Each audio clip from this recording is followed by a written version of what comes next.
Not all stories are chronological, especially when considering the tale of Quentin Tarantino. Royale with cheese. Ezekiel 25:17. Jack Rabbit Slims. Zed's Dead. A Bad Mother Wallet.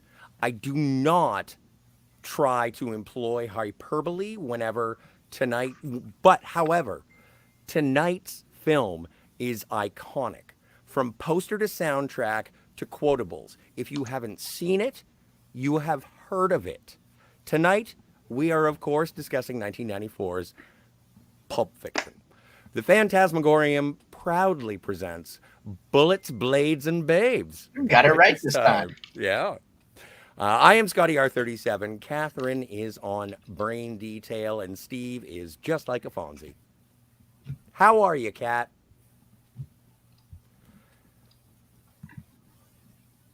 Great. Good to hear. Steve, how are you doing? I'm good, man. I'm really good. How are you? I am really excited about tonight's movie. It's always fun to revisit it because I find so many new things. I think the first time I saw it, didn't like it. Second time I saw it, I was like, wow. Third time I saw it, I was like, well, that was better.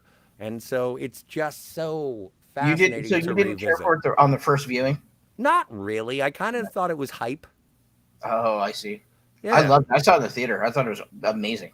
I have seen it in the theater, but we'll talk about that. I couldn't believe it. I guess we can talk about it now. Is Kat there or is she frozen? I think she froze. Okay. Well, don't worry about it. We've both seen Pulp Fiction a bunch. We've both seen it in theater. I saw it recently in like a repertoire cinema. Uh-huh. And repertory cinema. And the guy who was working the sound had the whole opening diner scene going amazingly.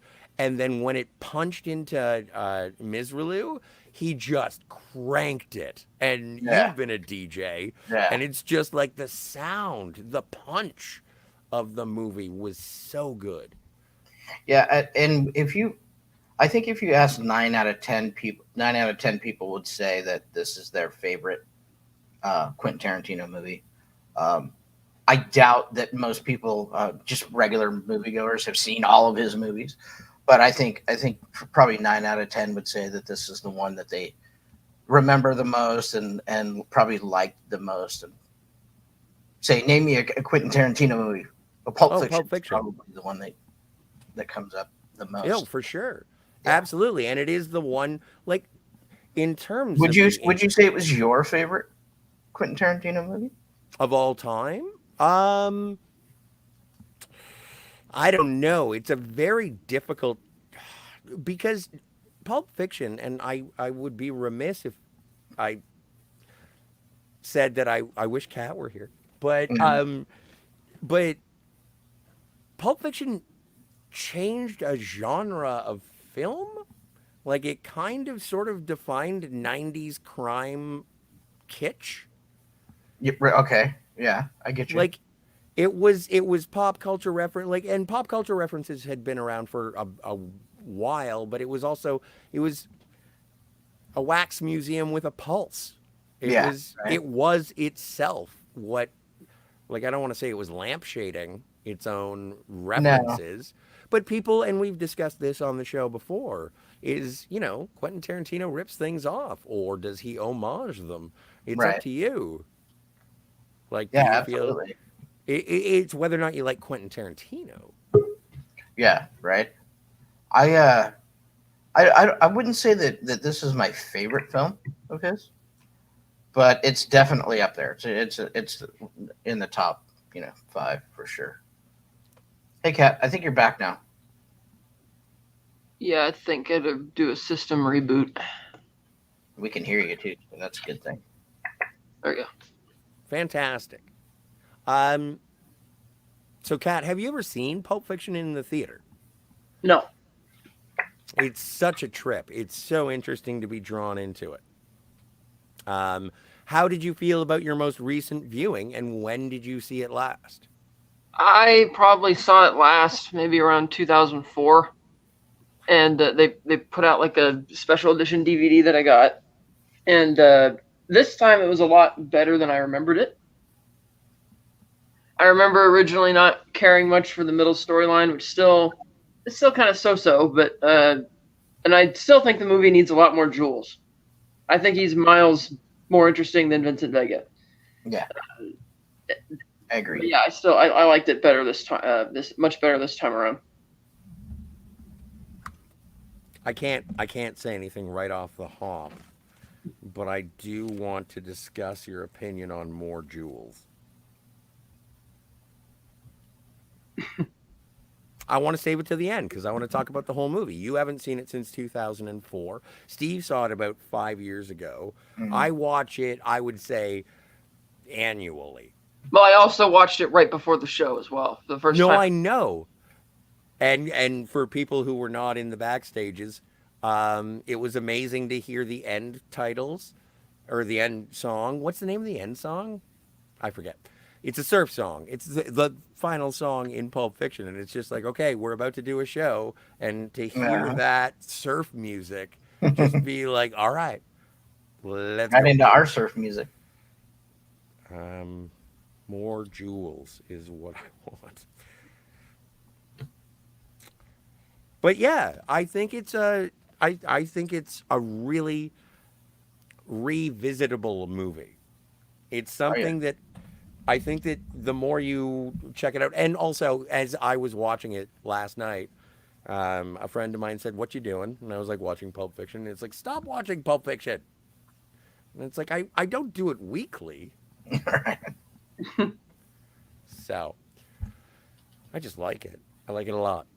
Um, shall we? Oh, I was gonna. You know what? You know how some YouTubers and internet people they sort of cross promote a little bit. Yeah. Okay, so apparently, and I have no affiliation, nor are we sponsored, nor is there any awareness. There's a new podcast with Quentin Tarantino and Roger Avery. Really? Yeah, it's like Video Archives or something. Or no, is it Video Archives? That's where they worked. But yeah, they do a review show now. They do a review show now. They do a review show now. It's on where you get podcasts and whatever, but it just started the other day. I They haven't checked it reviewing out new yet. movies or old movies or No, they're their doing movies? favorites. They're doing favorites. Favorites. They are giving you a DVD catalog. That's cool. Yeah. So that's, I just wanted to give a shout out to a couple of kids from California or whatever. Yeah, nice. Actually, I think Tarantino's from Kentucky. Anyway. So, Kat, are we going to cover this chronologically? We could. As best we could. So, I guess it starts off with a title card that says Pulp, an amorphous mass, and then Pulp Fiction. Well, it also has the second definition of pulp. Oh, right, the second definition of pulp. Read in magazines on cheaply printed paper. Right. Those type of stuff. Yeah, lurid tales of debauchery and violence. And so then we cut to a coffee shop where we see two people. A coffee shop. Yeah, a coffee shop. Don't jump ahead. So they're talking about robbing liquor stores. They're obviously, sick and tired of doing that. Apparently they're criminals. Ringo And Yolanda. Yolanda is played by Amanda Plummer. And, I forget what... Ringo. I just said his name, Ringo. Ringo. But I thought that was just a nickname. I didn't know it was his real name. He doesn't have a name. It doesn't matter. It doesn't matter. His name is Ringo. I was going to call him Pumpkin. So... Not a name either. Which is even less of a name than Ringo. We are gaining viewers. So, Tim Roth and Amanda Plummer, they talk about how they are sick and tired of holding up liquor stores for small scores. And then Tim Roth says, we could rob a bank with a phone. It's more involved than that. And she's like, so what, you want to rob banks? No, I don't want to rob banks. But what about a place like this? Why don't we rob this place? Where? Steve? A coffee shop. Yeah, no one is expecting it, yo. Yeah. No one wants to do this. So, and through a course of events and some pleasant misunderstanding of the gendering of French people, I love that. Garçon, coffee. Garçon. Garçon means Garçon means boy. boy. So, yeah. So Yolanda turns into a crazy son. No, wait. Tim Roth jumps up and says, "Hey, everybody, this is a robbery. Be cool." And Yolanda says, "If any of you fucking pricks move, I will execute every motherfucking last one of you." Just that first moment when they jump up and start announcing their intentions, I immediately did not believe that they'd robbed any place before because they seemed both really keyed up. I mean, I get that, yeah, in a robbery you want to intimidate people, but she seems like she's completely off her rocker, and he even seemed like, rather than just pulling up his gun and announcing it loudly, he even seems almost like he's a bit, like they're immediately frustrated or annoyed, it seems, by what they were doing, as if somebody had already worked to try and piss them off. But they talk about their experience in previous robberies because it says, Yeah, remember the last time when people... I'm just saying I didn't believe it at all from these two people. Like, I don't find that these two have actually done this that successfully before. Because like he says, if you were to rob a liquor store or something like that, they got guns behind the counter because they're expecting that shit. Whereas at a restaurant, they're not. And I'm like, if that's his belief and that's his experience of them having guns behind, how are you two still alive? Well, and also, there are a lot of doors in restaurants. Yeah, but they both seem not very good at this at all. And I just didn't believe that right off the cuff, but I like that right when they announce their intentions, it cuts to the opening credits. Oh, and it is Misraloo by Dick Dale. Just boom, right off the hop. I was saying that I've seen this in the theater, and when I did, it was a repertory cinema, and they played regular sound during the opening diner, and then just cranked it when Misraloo went, and it was like, yes, I am in. And then it goes to Jungle Boogie, and then we're in a car with Jules and Vincent. Anybody want to pick up on this? I can keep going if you'd like. Yeah, so they're on their way to go meet a couple people who screwed over their boss. And they're just having, random chit chat, typical Tarantino stuff. And at one point, Jules brings up the whole notion of what a TV pilot is, which Vincent seems to be kind of surprised by. What? I'm going to have to stop you right there, because before we even get into television pilots, what do you call a quarter pounder in Royale Amsterdam? With cheese. Yeah, that's right. I can't remember what they were talking about. A Royale with cheese, which seems like that should have provoked a response that it's not worthy of the name Royale. Anything. It's not. Royale with cheese. And any idea how many times they don't put ketchup on the fries either? You know what they do? They do not. I've gone to McDonald's drive-thrus and may I have a Royale with cheese combo? And they're just like, shut up and drive up. Right. It's like, what's the Big Mac? Oh, it's called. Oh, it's the same. It's just Le Big Mac. Le Big Mac. What do they call a Whopper? I don't know. I ain't been to Burger. I didn't go to Burger King. See, it's so quotable. But I like that. There's that little bit how he just got back from Amsterdam and he's telling. Oh, that's right, because he's also telling Jules about how the cops don't have the right to search and seizure if you get pulled over, and he's telling him about how the legalities of hashish, that you could buy it, you could sell it, you could get from certain vendors, but you can't really actually smoke it or use it except in certain restricted settings. And Jules is trying to understand the logic behind this because it's so legal, but then it isn't. Kind of like in California, where it's like legal to smoke marijuana at the state level as long as you have, all the permits. But then the federal government says you can't. But who's really communicating and patrolling with who? Who knows? Who cares? And so Jules is excited. He's like, "Oh man, I gotta retire to Amsterdam."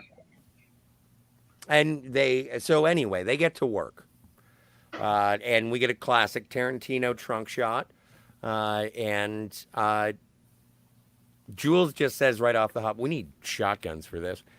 How many people are up there? 3 plus our guy? Well, we don't know. So there might be 5 guys up there. I don't get the math. We should have shotguns. So then they decide to go and, they have handguns. They are dressed in the classic Tarantino suit. I didn't want to wear the suit, and I'll tell you why in a bit. But then they go and talk about the fact that Vincent has to go and take Marcellus Wallace's wife out for an evening on the Him being their town. boss. Yeah. Yes, Marcellus Wallace, the big man, The as big they man. referred to him. And it's like, well, you heard about this Samoan guy named Tony Rocky Horror. Wait, no, I forget his name. Yeah, that's his name. Tony, No, that's his name. That's like his nickname. nickname, Tony Rocky Horror. Tony Rocky Horror. And apparently Marcellus Wallace threw him, and this, again, he's a Samoan, so he's a big guy. Threw him out of a 4-story building into a greenhouse, and now he has a stutter. And then it's like, well, why did Marcellus Wallace do such a thing? Because Tony Rocky Horror gave Mia Wallace a foot massage. Jules thinks this is innocuous. Innocuous. That's the word. Thank you, Steve.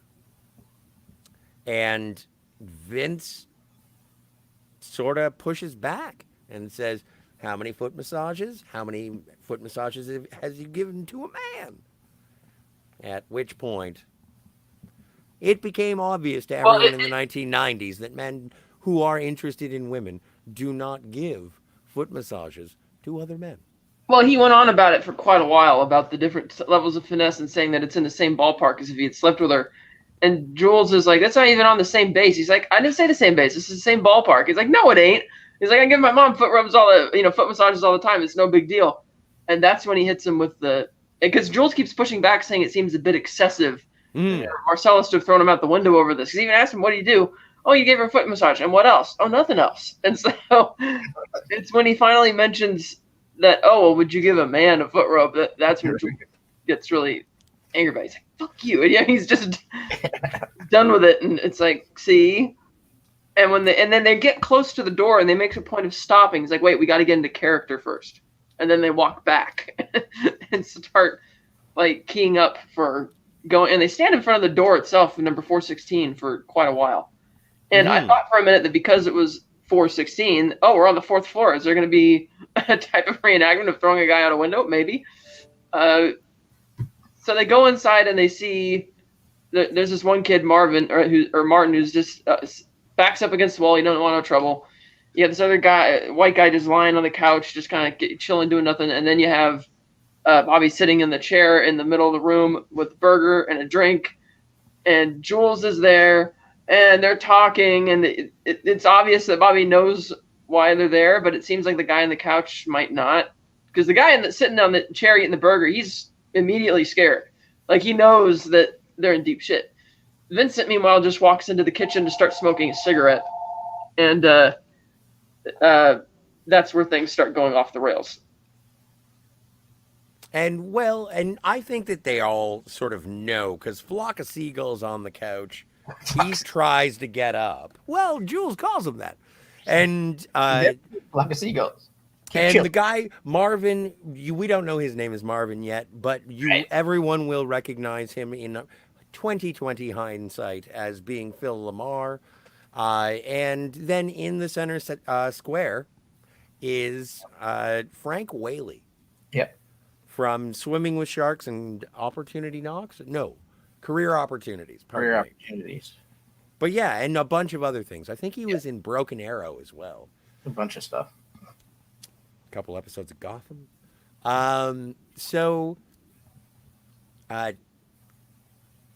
They're looking, Jules and Vincent are looking for a case. Briefcase. And so Flock of Seagulls tells him where it is. Vincent gets it.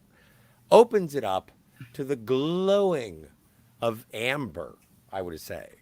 Cool. Like, that's the color. Gold. Which is very interesting. The combination to the case is 666. Yep. And with a self-rolled cigarette he looks into the case and he is agog.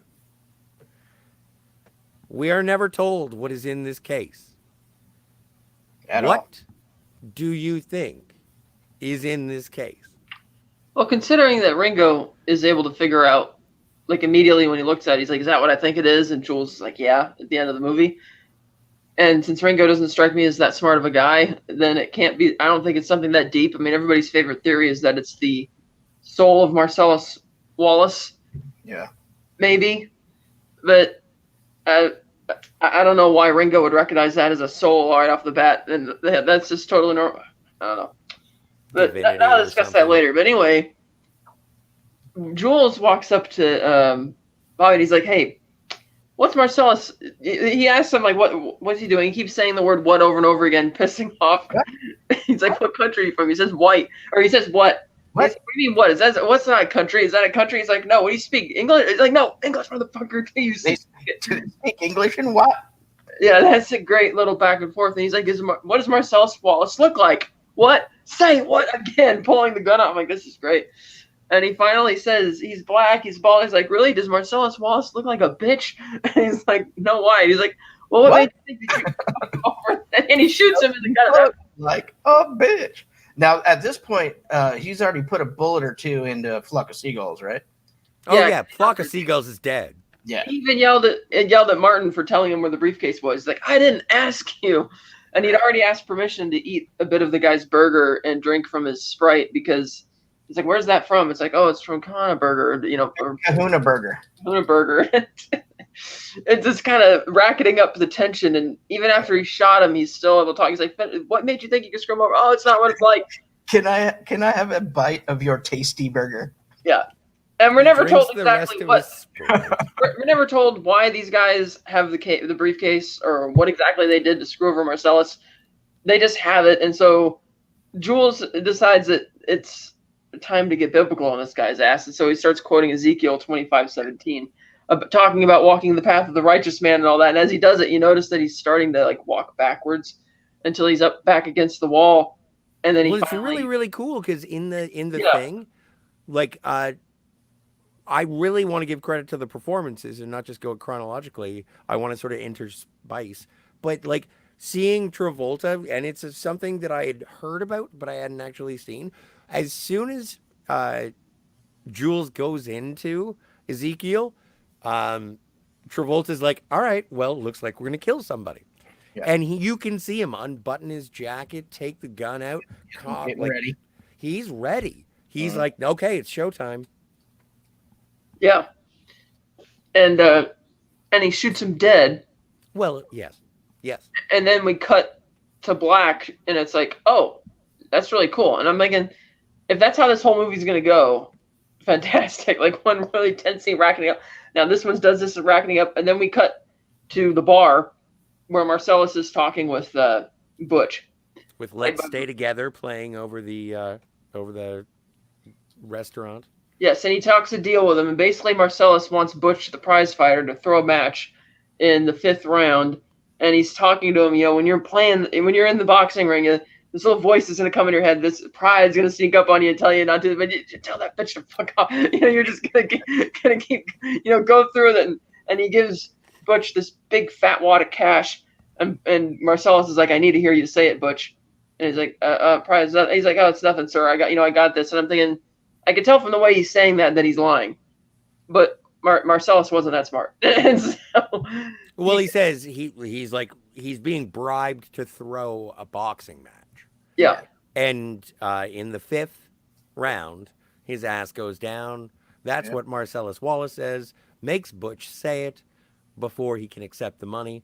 And also, speaking of this scene, part of the reason why people think is because of the Band-Aid on the back. Yeah, and they kind of emphasize that in a particular shot. And it's just because Ving Rhames has a scar there.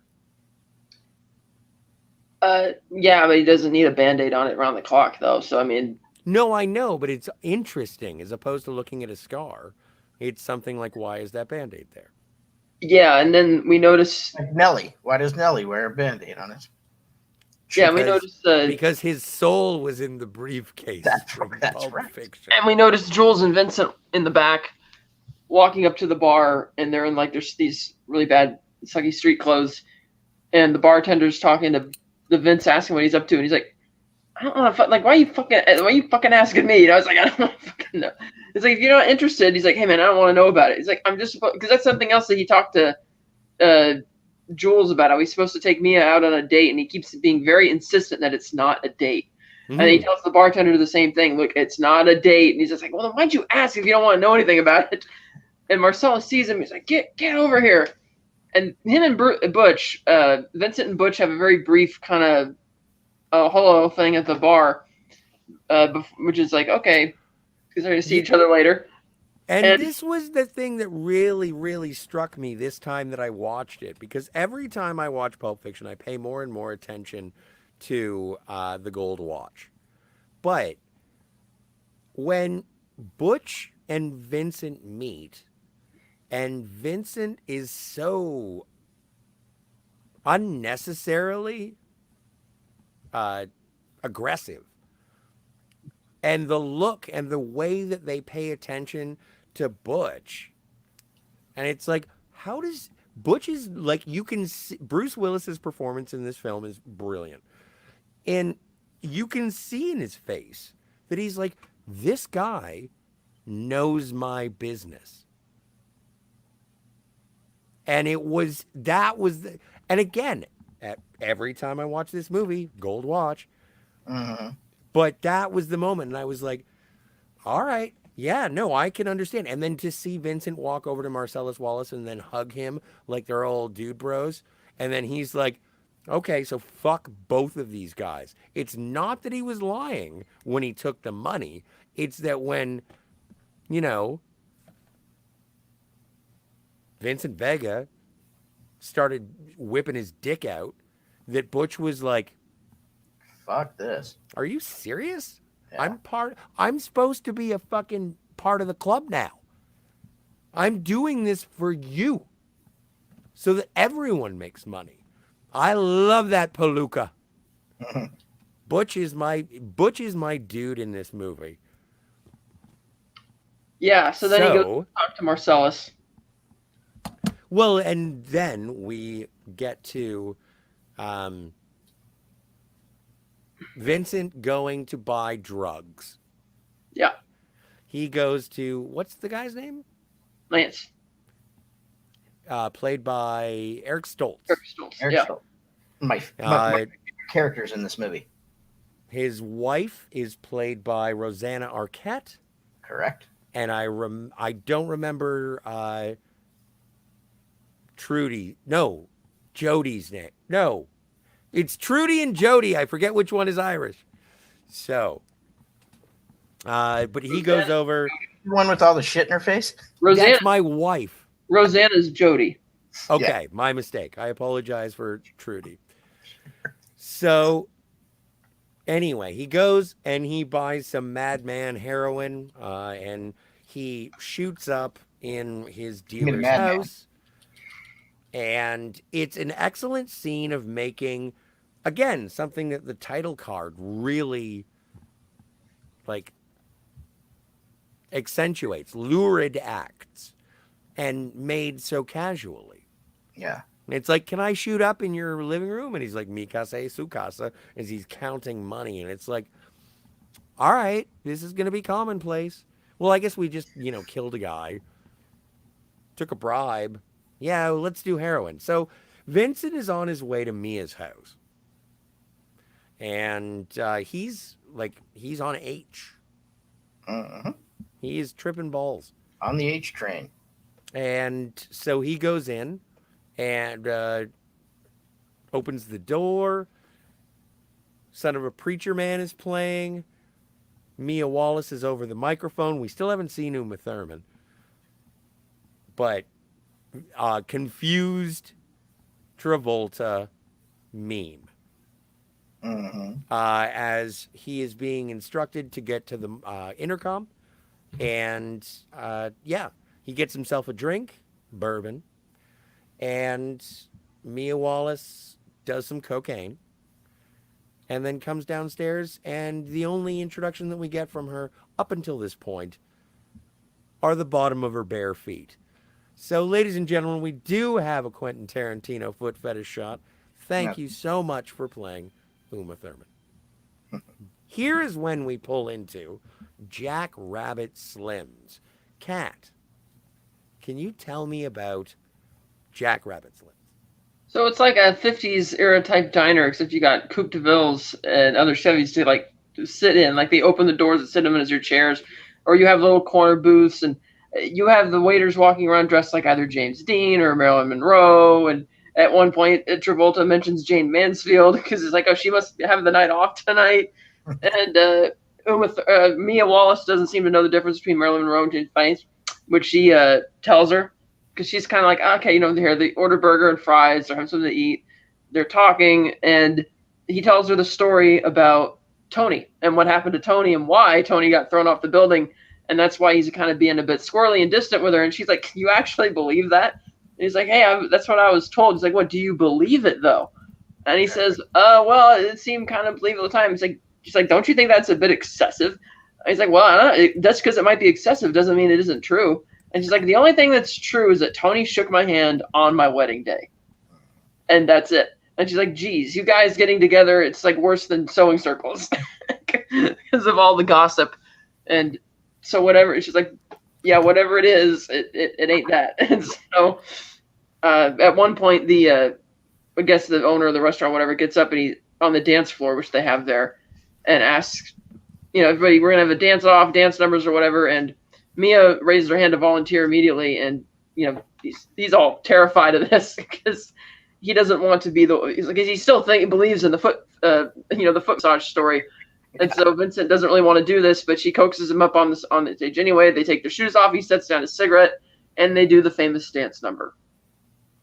Yes, with Never Can Tell, written and performed by Chuck Berry. Yep. Mm-hmm. Oh my God. Talk about one of the greatest dance scenes in film history. So once again, the use of music in a Tarantino film is a character all in itself. I used to think that the twist was boring, like the twist contest. I thought it was boring because I was like, this is just like flamboyance. As I said before, like I just thought it was hype. But when you watch the performances, I was just like, oh my God. This is basically the closest this woman gets to enjoying herself, as opposed to being pampered in the lap of luxury by a major criminal. This woman is a mall, by definition. I wish that this Jack Rabbit Slim's place was a real place, because it's too... Oh, yeah, man. I mean, there's other diners like that, like Mel's or something, which try and pay lip service to the era, but not really. But this was looked really nice and fun. Ooh. What if you could get like one of these, but it was a Planet Hollywood? I've never did go to Planet Hollywood. Neither did I. Well, no, I went once. I've been a couple Planet Hollywoods, Chicago and Vegas. Here. Oh, there's still one in Niagara Falls. So. Mm. And I find anyway, moving on. The dance number kind of just ends and fades to black, which I thought was kind of interesting. Does cut to the end, and so Vincent and Mia go back home with the trophy for the dance contest. Yeah, they won the trophy for the dance off, and he goes into the bathroom, and she sees his heroin and mistakes it for cocaine, and she sits down and decides to start snorting a lot of it while he's in the bathroom, and he's talking to himself, calming himself down. We're just gonna have one drink, that's it, and then I'll be polite and cordial. I'll leave, like he says, I'll go there and laugh at her jokes and blah blah blah, and I'll just leave. And we're seeing her totally OD in the house. And I gotta say, given that we get to know Marcellus a little more later in the movie, the design of this house doesn't feel like Marcellus to me. Like the inside looks like with the artwork designs and the all posh white, it looked a bit like some, posh finesse interior designer kind of design. It didn't seem like a place that Marcellus would call home. I don't know. That's just me. I don't know, and it's a good point because I've never thought about it before. But it certainly doesn't look like his office in Reservoir Dogs, right? So the two didn't use the same decorator. Although this could be Mia's house for all we know. Oh, I guess that's true. Well, and don't forget, like later on in the movie, a phone call is made to Marcellus Wallace, and where he is sitting at that moment, at that time of day. Yeah, he's on. It looks like he's in like the Hollywood Hills on a balcony, whereas it seemed like you didn't really get. You kind of saw the front of Mia's house. It didn't seem like they were on like one of those roads on the hillside. It looked like they were in a flat suburbia somewhere. I always assumed that was just Mia's house. Because I didn't think she had a separate house because she was married to Marcellus, so I thought they just lived in the same house. I don't know. It's interesting. I'd have to several houses. You know what I mean? Yeah. Something to look forward to in the next rewatch. But I don't know for sure. Mm-hmm. So that was funny when Vincent comes out and sees her there, and of course he's immediately worried about how bad this is going to be for himself. And so he picks her up, gets her in the car, takes off, and he calls Lance. And it's funny because we see Lance and his girl, they're at home, and the phone's ringing, and his girlfriend's in the back. He's like, answer the phone, answer the phone. He doesn't want to answer. It's like, what did I tell you about telling these guys to not call this late at night? He's like, don't worry, that's what I'll tell this asshole. And I pick up the phone, and he picks it up, and then Vincent just screaming at him, it's me, I got this girl here, she's ODing. He's like, I don't care, it's not my problem. You fucked her up, that's your fault. And he's like, well, I'm coming over there. I need to get some. He's like, go to a hospital. I don't have an. And he's like screaming about it. And no sooner than Lance hangs up on him, he hears the tires screeching. And he's like, what the fuck? So he goes outside to look. And for some reason, I'm not sure why, Vincent decides to pull up on the lawn and crash into the house. And it's like, okay. Freaking out. Yeah, and so Lance comes out there and he's still like, get the hell out of here. I don't want to help you. And he's like, here, I got a story for you. This is Marcellus Wallace's wife. You know who that is? Well, guess what? I'll tell him and that you refuse to help us. And right. Like, oh, God damn it. So he helps drag her into the house. Just 1 second. It is really entertaining, the fact that he's like, do you know who this is? And then he immediately drops her and her head thwacks off the lawn. Yeah, that's funny. And so then his girlfriend or whatever comes out from the back and she's still yelling, what's going on out there? Get that bitch the fuck out of here. She doesn't want him there either. And he asks for the adrenaline shots and start arguing back and forth about it. And Vincent's surprised to hear that Lance has never had to use one of those before. He's like, I need to get my little black book. Your what? My medical book. It's in the back. Don't you know how to do that? No. He's like, get the stuff out of the back of the fridge. If you stop stopping me, I'll do it. It's like, I'm not trying to stop you. Just and stop fucking bugging me and let me get it. So they're like yelling at each other about it. And then they get back to her and they're arguing about how they should do it. And he's like, I need a marker so he can mark her heart. And Lance is like, you got to go right through the sternum and pierce it in there. And I'm sitting here watching all this and I'm thinking, she's been like OD'd for quite a while now. Are we sure she's not dead yet? And so finally on the count of 3, Vincent does it and she just springs to life. And they're like, are you okay? And she's like freaking out. And she's like, okay. Well, no, that's one of my favorite things, is because it's like, I've had this situation happen in my life. And so it was great. If you are okay, say something. Yeah. And then she says something. Yeah. Like, it's so. Yeah, he just lies down on the floor after that. And he's just totally he can't like believe it. And so when he drives her home. Well, and yeah, you even get that sort of like defeated. Mia looks like crap. Vincent is like, I can't believe you stole my fucking heroin. Yeah, she looks half past dead, and I just laughed out loud seeing the expression on their faces as they're driving home, and they both sort of mutually agree it'd be better not to tell Marcellus any of it. And she's like, I'd be in more trouble than you. And he's like, I have a really hard time believing that. And then she decides to tell him one of her jokes about Papa Tomato, Mama Tomato, and Baby Tomato walking down the street. And the Baby Tomato was falling behind, and so the Papa Tomato went back sometime and said, catch up. And I'm like, and Vincent even told her in advance he wasn't going to laugh at the joke because he was just too, too petrified. Yeah, he's too petrified to laugh at it. And, this whole little odyssey that he goes on with her is, a classic sitcom plot where, you have to take your protagonist has to take the scary person's daughter or whatever, niece or whoever out on the town, and she turns out to be a lot more rambunctious than he thought. That's been done to death a million times. I've seen a million scenarios. So this one was still pretty good. I thought it was done well as well.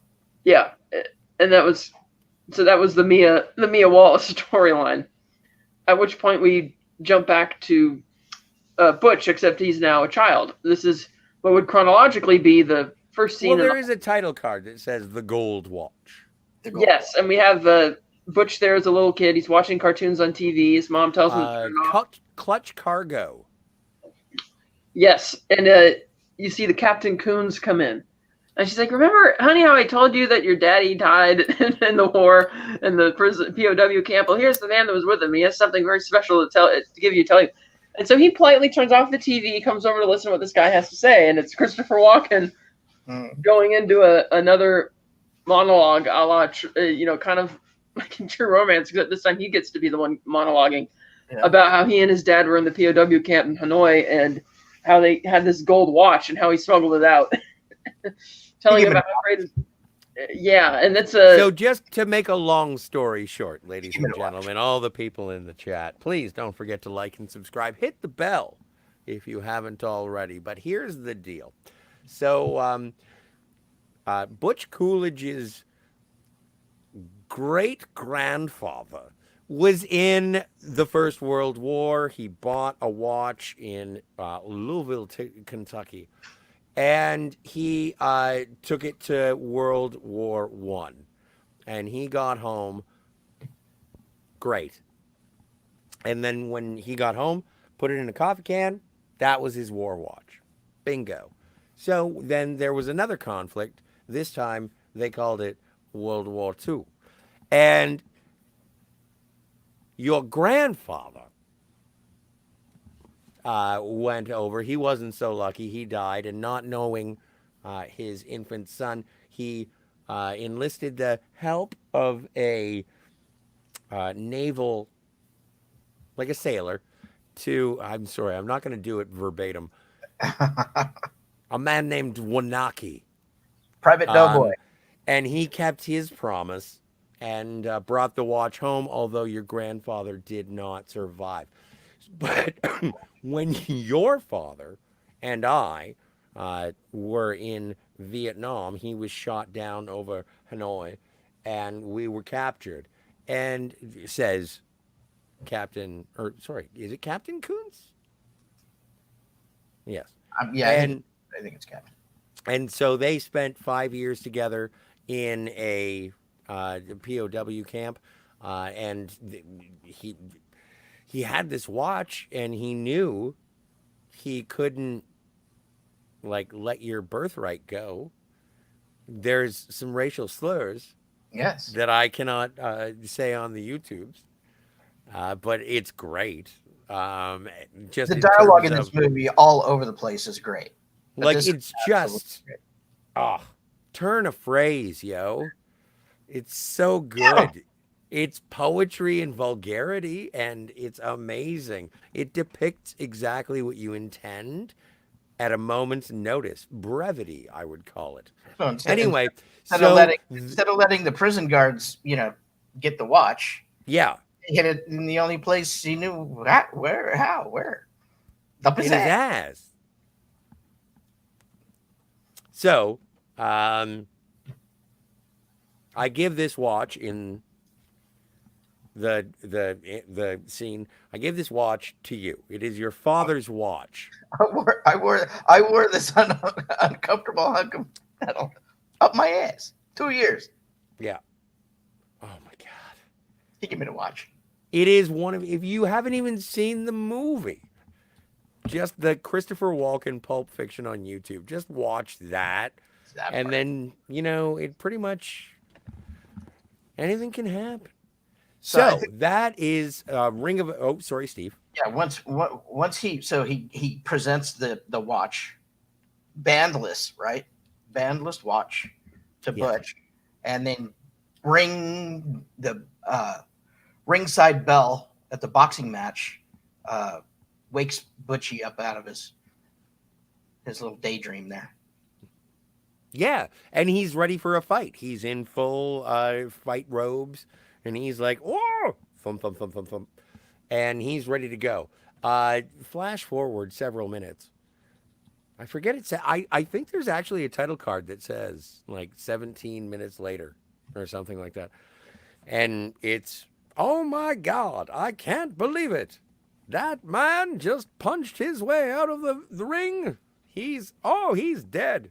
And it's just the radio is going crazy. This is the most important thing that has ever happened in the history of boxing. And so he jumps out of a third story build or second story, whatever. He jumps out of Well, a yeah, building Butch, and into it's an not alley. 17, it's many years later because he's not a little kid anymore. Well, no, but being knocked out of his reverie and going Yeah. fight side. I meant. I'm sorry, I didn't make Yeah. that clear. I thought it was pretty clear. And so anyway, he gets into the back of a cab, who is driven by Esmeralda Miladvobos? Villalobos. Villalobos. My mistake. I'm dyslexic, clearly. And she is, wow. I don't think I'm qualified to talk about her right now. She's really exotic and The reason pretty. Butch jumped out of the window is because he knew he was in big fucking trouble. Well, he killed a guy in the ring. He No, didn't no, go that- down in the fifth. That's what happened. He didn't go down, and he doesn't worry about the guy in the ring. He's worried about. Well, he didn't know at this time that he killed anybody yet either. That's Yeah. true. Find out That's until later because, and he's talking to her and she's telling him what her name means. Is Esmeralda Villalobos, and she's like, "What's your name mean?" He's like, "It's an American name. They don't mean nothing." And he's like, not interested in really talking about all that. And he's like, "Just drop me off." So she drives him back home to this apartment. Well, go to the apartment first, where he's with his girlfriend Fabian, and she's the one who tells him from the match that that he killed the guy. Yeah. And he's like, "Oh, well, I guess the guy shouldn't have the lace gloves. Oh, well, I guess." Yeah, he doesn't really care about that because the bigger issue he knows is that he has to be on the run from Marcellus. And he tells her he's not really concerned about it initially because he's like, "Oh, we're going to catch the 11 o'clock train in the morning. It'll be fine." And he takes a shower and.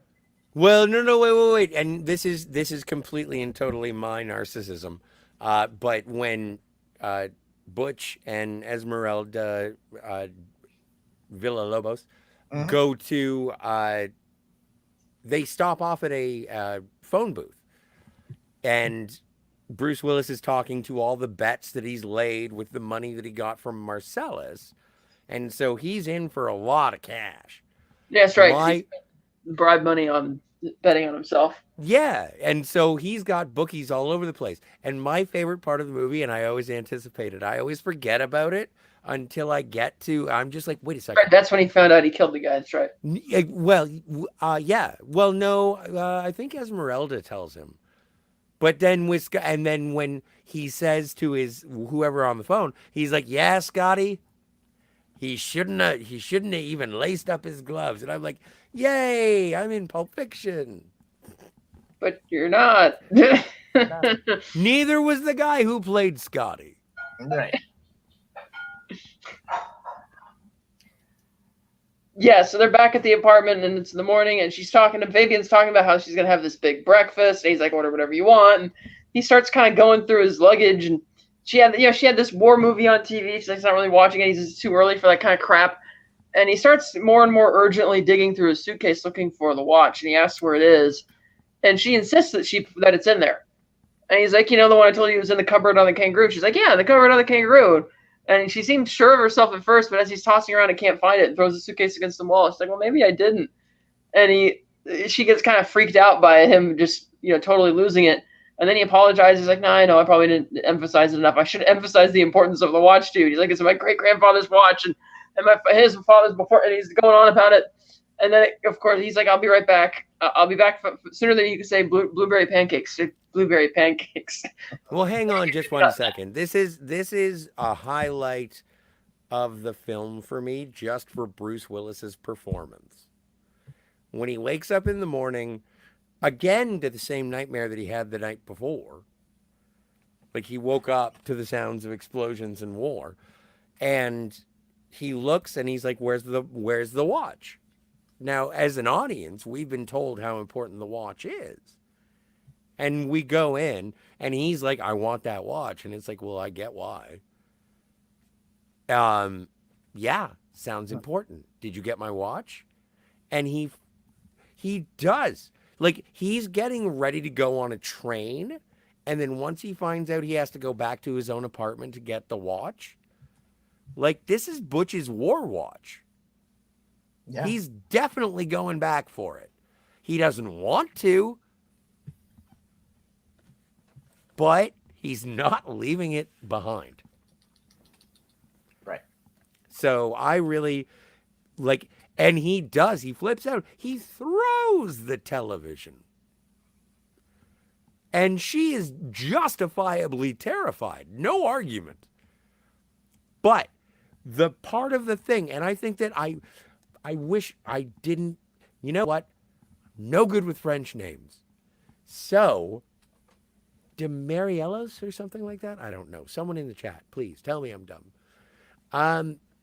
But both of them together in that scene, she goes from like, it should be, to, oh, fuck, it should be, to, oh, no, it should be. And he goes fucking bug nuts. And then he stops. And you can see, because, like, also, this has been preceded by showing how absolutely, totally in love they are. Yeah. How they will tussle, like bust chops. Don't use that voice with me. Yeah, no, these kids are in love. Like, everything about this relationship, I think, is extreme. Movie's called Pulp Fiction, yo. But I think it's so... And then we cut to Bruce Willis playing Butch, freaking out in his girlfriend's Honda. He's off to get his own watch. Well, that's the great smash cut where he's being nice to her as she's leaving, and then it cuts straight to him in the car just freaking out and so pissed off because he can't figure out why. He's like, I specifically told her the importance of the damn watch. I said, don't forget before I watch. And so he pulls up to this apartment. He gets out of the car, walks around the side of it, walks across the vacant lot in the back, hops the fence, heads across the street, goes through the gate for this other apartment complex. It's all one long continuous shot. And he goes through the complex. He's walking around, and he goes upstairs to his apartment. He goes inside, and he first goes into the kitchen to make like some Pop-Tarts. He's reaching into the cupboard to get the watch, and you can already see out in the bottom left corner of the screen, you can see the barrel sticking there on the counter. I'm like, oh, I know what that is. This is a scene I always forget about and hadn't remembered was even in the movie.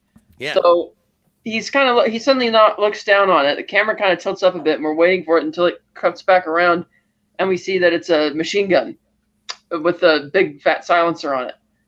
And then he hears the toilet flush, and he kind of looks back at that. He's like, and he picks up the gun, and he kind of holds it up, and then out walks Vincent Vega in his suit, and he's holding a book, and he doesn't really have anything to say, and Butch just kills him. Guns him down. Walks into the bathroom and sees that he's dead.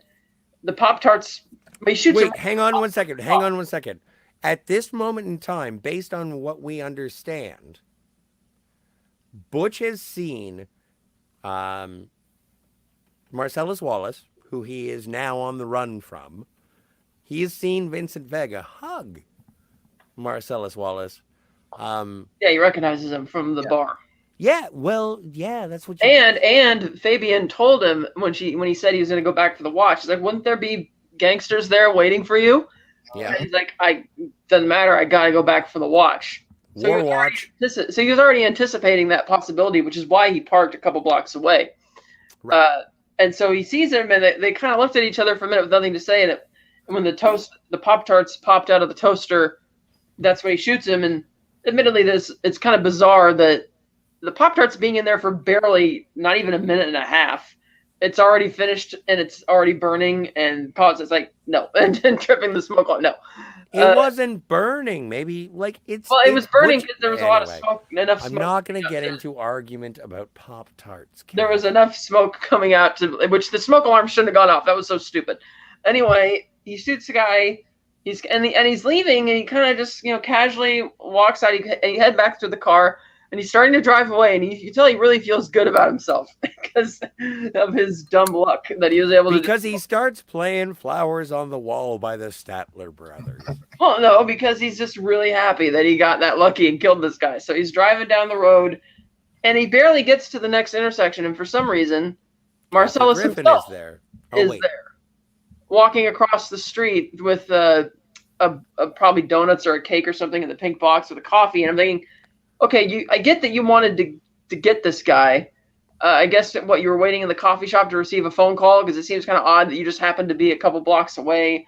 but apparently he wasn't waiting to receive because he's just walking casually down the street like nothing important's going on this morning, even though he's got his hitman who he trusts enough to be with his wife alone just a couple blocks over going after, and he's just, so I thought that was a little weird. What? Kat, I'm going to cover theories and like timelines at the end of the chronology, if that's cool. Yeah. Cool. So let's just keep going. So anyway, well, I'm not talking about chronology. I'm just talking about how weird it is that he's there. So he sees, well, that's what I'm talking about. It is part of the chronology. So he stops. Well, not really, but so he stops in the crosswalk, sees Butch. He's like, motherfucker. And Butch decides it's a good idea just to ram him with the car. Because, hey, my luck is, if I'm this lucky so far this morning, why not? So Marcellus flips over the car, crashing in the windshield. And then Butch keeps powering through the intersection, gets hit, T-boned by another car. And the screen kind of goes to black for a bit. And you hear these voices thinking easy. And then it brightens back up. And you see that Marcellus is lying there. And a bunch of people, including, I think, Kathy Griffin actually is one of the people in this group of concerned bystanders. Like, is he dead? She's like, no, I think he's waiting. And he's waking up. Kat, that's a Bullets, Blades, and Babes alumnus because she was in 4 Rooms. That's right. Yes, and she offers, oh, that guy was total nutcase. If you want, you can hire me as a lawyer or whatever. And he's like, and Marcellus is like, when who powered through? And they're like, that guy. And they point over across the intersection, and you see the Butch is sitting in the car, and there's other people attending to him, and Marcellus just pulls out a gun, and everybody all the passerby scream and start running away. That poor woman. He shot an innocent woman who was trying to help a man. He's stumbling across the street. We see Butch just bleeding out of his nose, and he's sitting there, and Butch finally sees Marcellus out of the corner of his eye and gets up to run, and the woman gets shot because Marcellus can't shoot straight. And he's messed up. Yeah, and I figure there's plenty of witnesses, so Marcellus is done for one way or another after this, perhaps, unless he's paid up with the right people. So Butch is running away, maybe, and so Marcellus is following, and he's stumbling along, and Butch zooms down this alley and gets around the corner, and the camera, it's kind of a neat shot because Butch is leaning up against his wall. We see Marcellus kind of stumbling, and he hears it's almost like a Hitchcockian split. Yeah, it is. Yeah. There's even the focus is thrown off a little bit, and Butch hears it coming and runs down to this corner pawn shop, runs inside, and grabs this glass off the table. And the guy's like, "What are you doing?" He's like, "Shut!" And then Marcellus starts coming in. He just smacks the guy with it, knocks him on the ground, starts beating him up. He gets Marcellus's gun from him, saying he's going to shoot this guy. And the guy behind the counter, he's like, "You're not shooting anybody in this shop." He's like, "Oh, shut it! This is all me. I'm going to do this." And then, of course, being a pawn shop, and you notice all the Confederate flags and American flags, all this kind of stuff, and all the guns. And he just whips out his double barrel right there. And he's like, "Throw your weapons down." And he's like, come here. And he doesn't want to come forward, and he does. And that's when he smacks him upside the head with the butt of the shotgun. And then he calls Maynard. Oh, wait. I forgot to say one thing. What? So when they get into the pawn shop, as you mentioned earlier, Marcellus Wallace says, when you're in the ring that night, you're going to feel a voice in the back of your head, and that's going to be pride fucking with you. Don't let that do that. Fuck pride. And so flash forward to now, they're in the pawn shop. Bruce Willis has been in a car accident because he hit Marcellus Wallace with the car. They get into the pawn shop, and he's punching him in the face repeatedly and being like, "You know that feeling, Marcellus? That's pride fucking with you." It's so good. It's nice. It's a nice reversal of something that we had seen before. It's great writing and good filmmaking. Yep. So anyway, they get tied up with ball gags. Yes. In the basement. In the basement. And the guy who shows up, Maynard, is it says security officer, so he's not like, he's like, it's just a cheap security guard. He's not. I was trying to see what his badge said. I didn't see it. Yeah, I could. Yeah, it was a security guard, and I recognize that actor. I can't remember his name. He was the bad guy in The Mask, I think. Yeah, and so they're there, they're talking, and they're saying, well, which one's gonna go first, blah blah, and then he starts doing the whole eeny meeny miny mo thing. But I noticed when he's doing that, he's skipping certain words. Because usually if you start eeny meeny, it's going to be the opposite person who's going to get it. But he's only mentioning keywords each time he's doing it. So it's like, where's it going to land? And then he finishes, but then he decides to add another verse where he once again is, instead of counting for the next guy, he counts the next guy twice.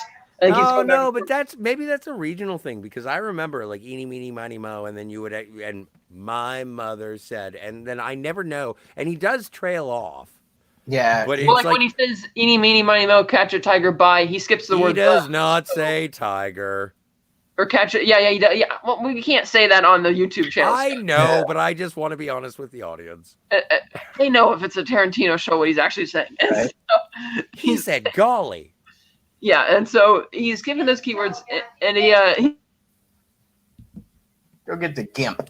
yeah, they go. So he ends up with Marcel's going first. So he'll get the gimp, and it's kind of funny because the shot, they don't take you back there to see it. You just see this chest is kind of behind them in the back room, and the clerk kind of opens it and pulls this gimp out, and he seems to be cooperative. The gimp seems to be cooperative with him. That's just kind of odd because it's not like he's some skeleton frail person. Like he could probably punch this guy out if he really wanted to. Oh yeah, no, thick gimp for sure. But yeah, so he brings him into the room and then ties him up on the chain, and Maynard drags Marcellus on his chair into the back room. Yes. And then the screen kind of goes into this slow motion bit as the clerk slams the door The shut. janky slow motion from Reservoir Dogs. Yes, and so he slams the door shut, and that's when Butch immediately starts working at trying to get loose, which he does. Yes. And he gets out of the chair, he gets the ball gag off. Meanwhile, and because the sounds of involuntary coitus are in the background. Right. Yeah, and because the gimp has his mouth zipped shut with a leather mask and everything, he starts trying to get their attention for help, but they can't hear him, and so Butch just knocks him unconscious. And Oh my God! Do I want to be topical and say maybe somebody got monkeypox? and say what? Nothing. No, I don't want to say it. All right, so he knocks him unconscious, and he's sitting there. And if it was hung by the neck, he could technically get strangled to death, but he doesn't. He just kind of, because he isn't really touching the ground anymore once he knocks him unconscious. He's kind of like dangling there. So Butch goes upstairs and he's ready to leave, and he opens the door a little bit and he stops, and he's really thinking about it. And the camera kind of zooms in on him a little Well, bit. you do hear screaming. Yeah. Right, but it's also Marcellus. You got to remember. So he's Man's humanity to other people. Like you I know, have to but what I'm believe saying- in like, well, and that's it's so right. funny to find this in Pulp Fiction. That's what I'm saying, is that it's Marcellus. He has every reason to leave. Yeah. But he's thinking about it, and he decides, okay, that's it. So he goes behind the counter looking for something. First, he finds a hammer. He's like, nah, he sits down on the counter. Then he finds a baseball bat. Nah. Then he finds a chainsaw, which has a really short mini chainsaw kind of. And then he looks up and sees something. And at first, we don't see what it is. He have a high angle shot looking at it, but we can tell from the look in his eyes he's already settled on this. And we see it's a katana sword. Yeah. And he picks it up and he takes it down. He's like, yeah. And he starts slowly going down the stairs. And he sneaks in to the back room, opens the door, starts raising the sword. And Marcellus is actually the first person to see him with the sword. And that catches the attention of the clerk, who's standing by waiting, kind of getting off, just watching. And he turns around, and Butch just slashes him across the chest with it. Yeah. Not as gory as I thought it would be for Tarantino. He just, slashes the guy right open. And that's when... Still early Tarantino though. Don't Yes, forget. that's when our Second movie. Yeah, that's when the security guard gets out of the way and starts panicking. And before they can really say anything, they kind of have this little stare off for a minute. And then we see Marcellus in the corner having picked up the shotgun. And he just kind of steps in front of him and then shoots this guy in the crotch. Step aside, Butch. Yeah, step aside. Butch shoots him. And Butch kind of catches, are you okay? He's like, no, I'm not pretty fucking okay. Far from okay. And he's like, so what now? He's like, well, what now is I'm going to call some of my best guys here, and they're going to come down and get medieval on this guy's ass. And for the little short time he has left on this earth will be an agonizing... With a blowtorch and a pair of pliers. With a pair of pliers and a blowtorch. And Butch I is will. like, Oh. well, I mean, what now about us? And he's like, oh, that what now?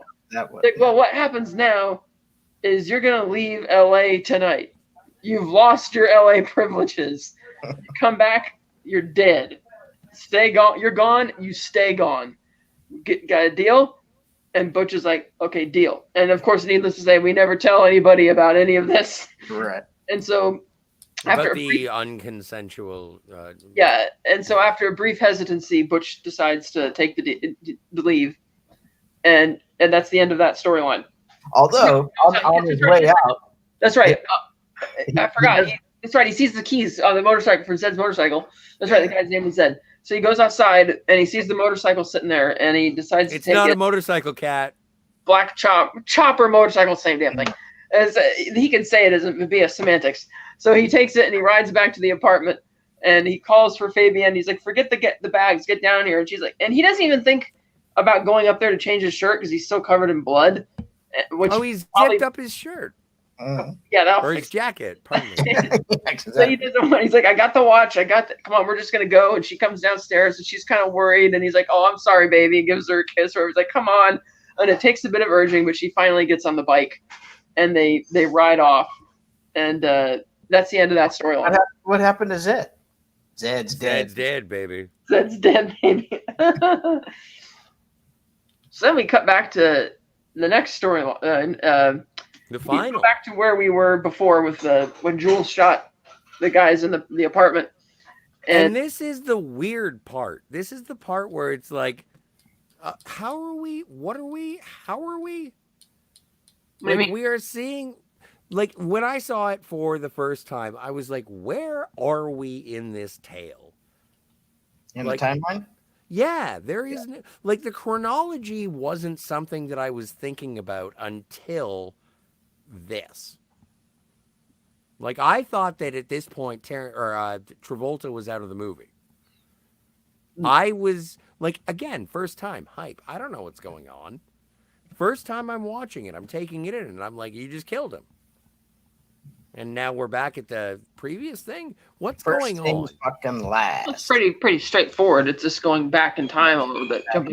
Not a big deal. But well, and perhaps it's one of those things that why I appreciate this movie so much is that the playing with the chronology, the how you are telling the story. And it wasn't something that I had really been exposed to before. Where it was like, okay, we're going to show you this now, and then we're going to go to this, and then we're going to do this. But now I want to show you the importance of this, and this is why this has happened. It's interesting. Anyway, so we go back to the beginning of the movie. Yeah, and, well, almost. So we find that there's actually another guy hiding in the bathroom with a gun while Jules is giving a speech and everything. And Jerry Seinfeld. Rather than just stay in there, he decides that he's going to try and come out and shoot him, but you can tell he's really terrified. He's like, dude, you should just stay there, because obviously Jules and Vincent sound pretty calm by comparison. So he runs out there and just starts shooting like a moron. And Jules and Vincent are kind of, they don't even know how to react to it. And you can see the bullets behind them. It seems inconceivable that the bullets missed them. And after looking at each other briefly and determining that they're not hit, they're fine, they both raise their guns and waste the guy.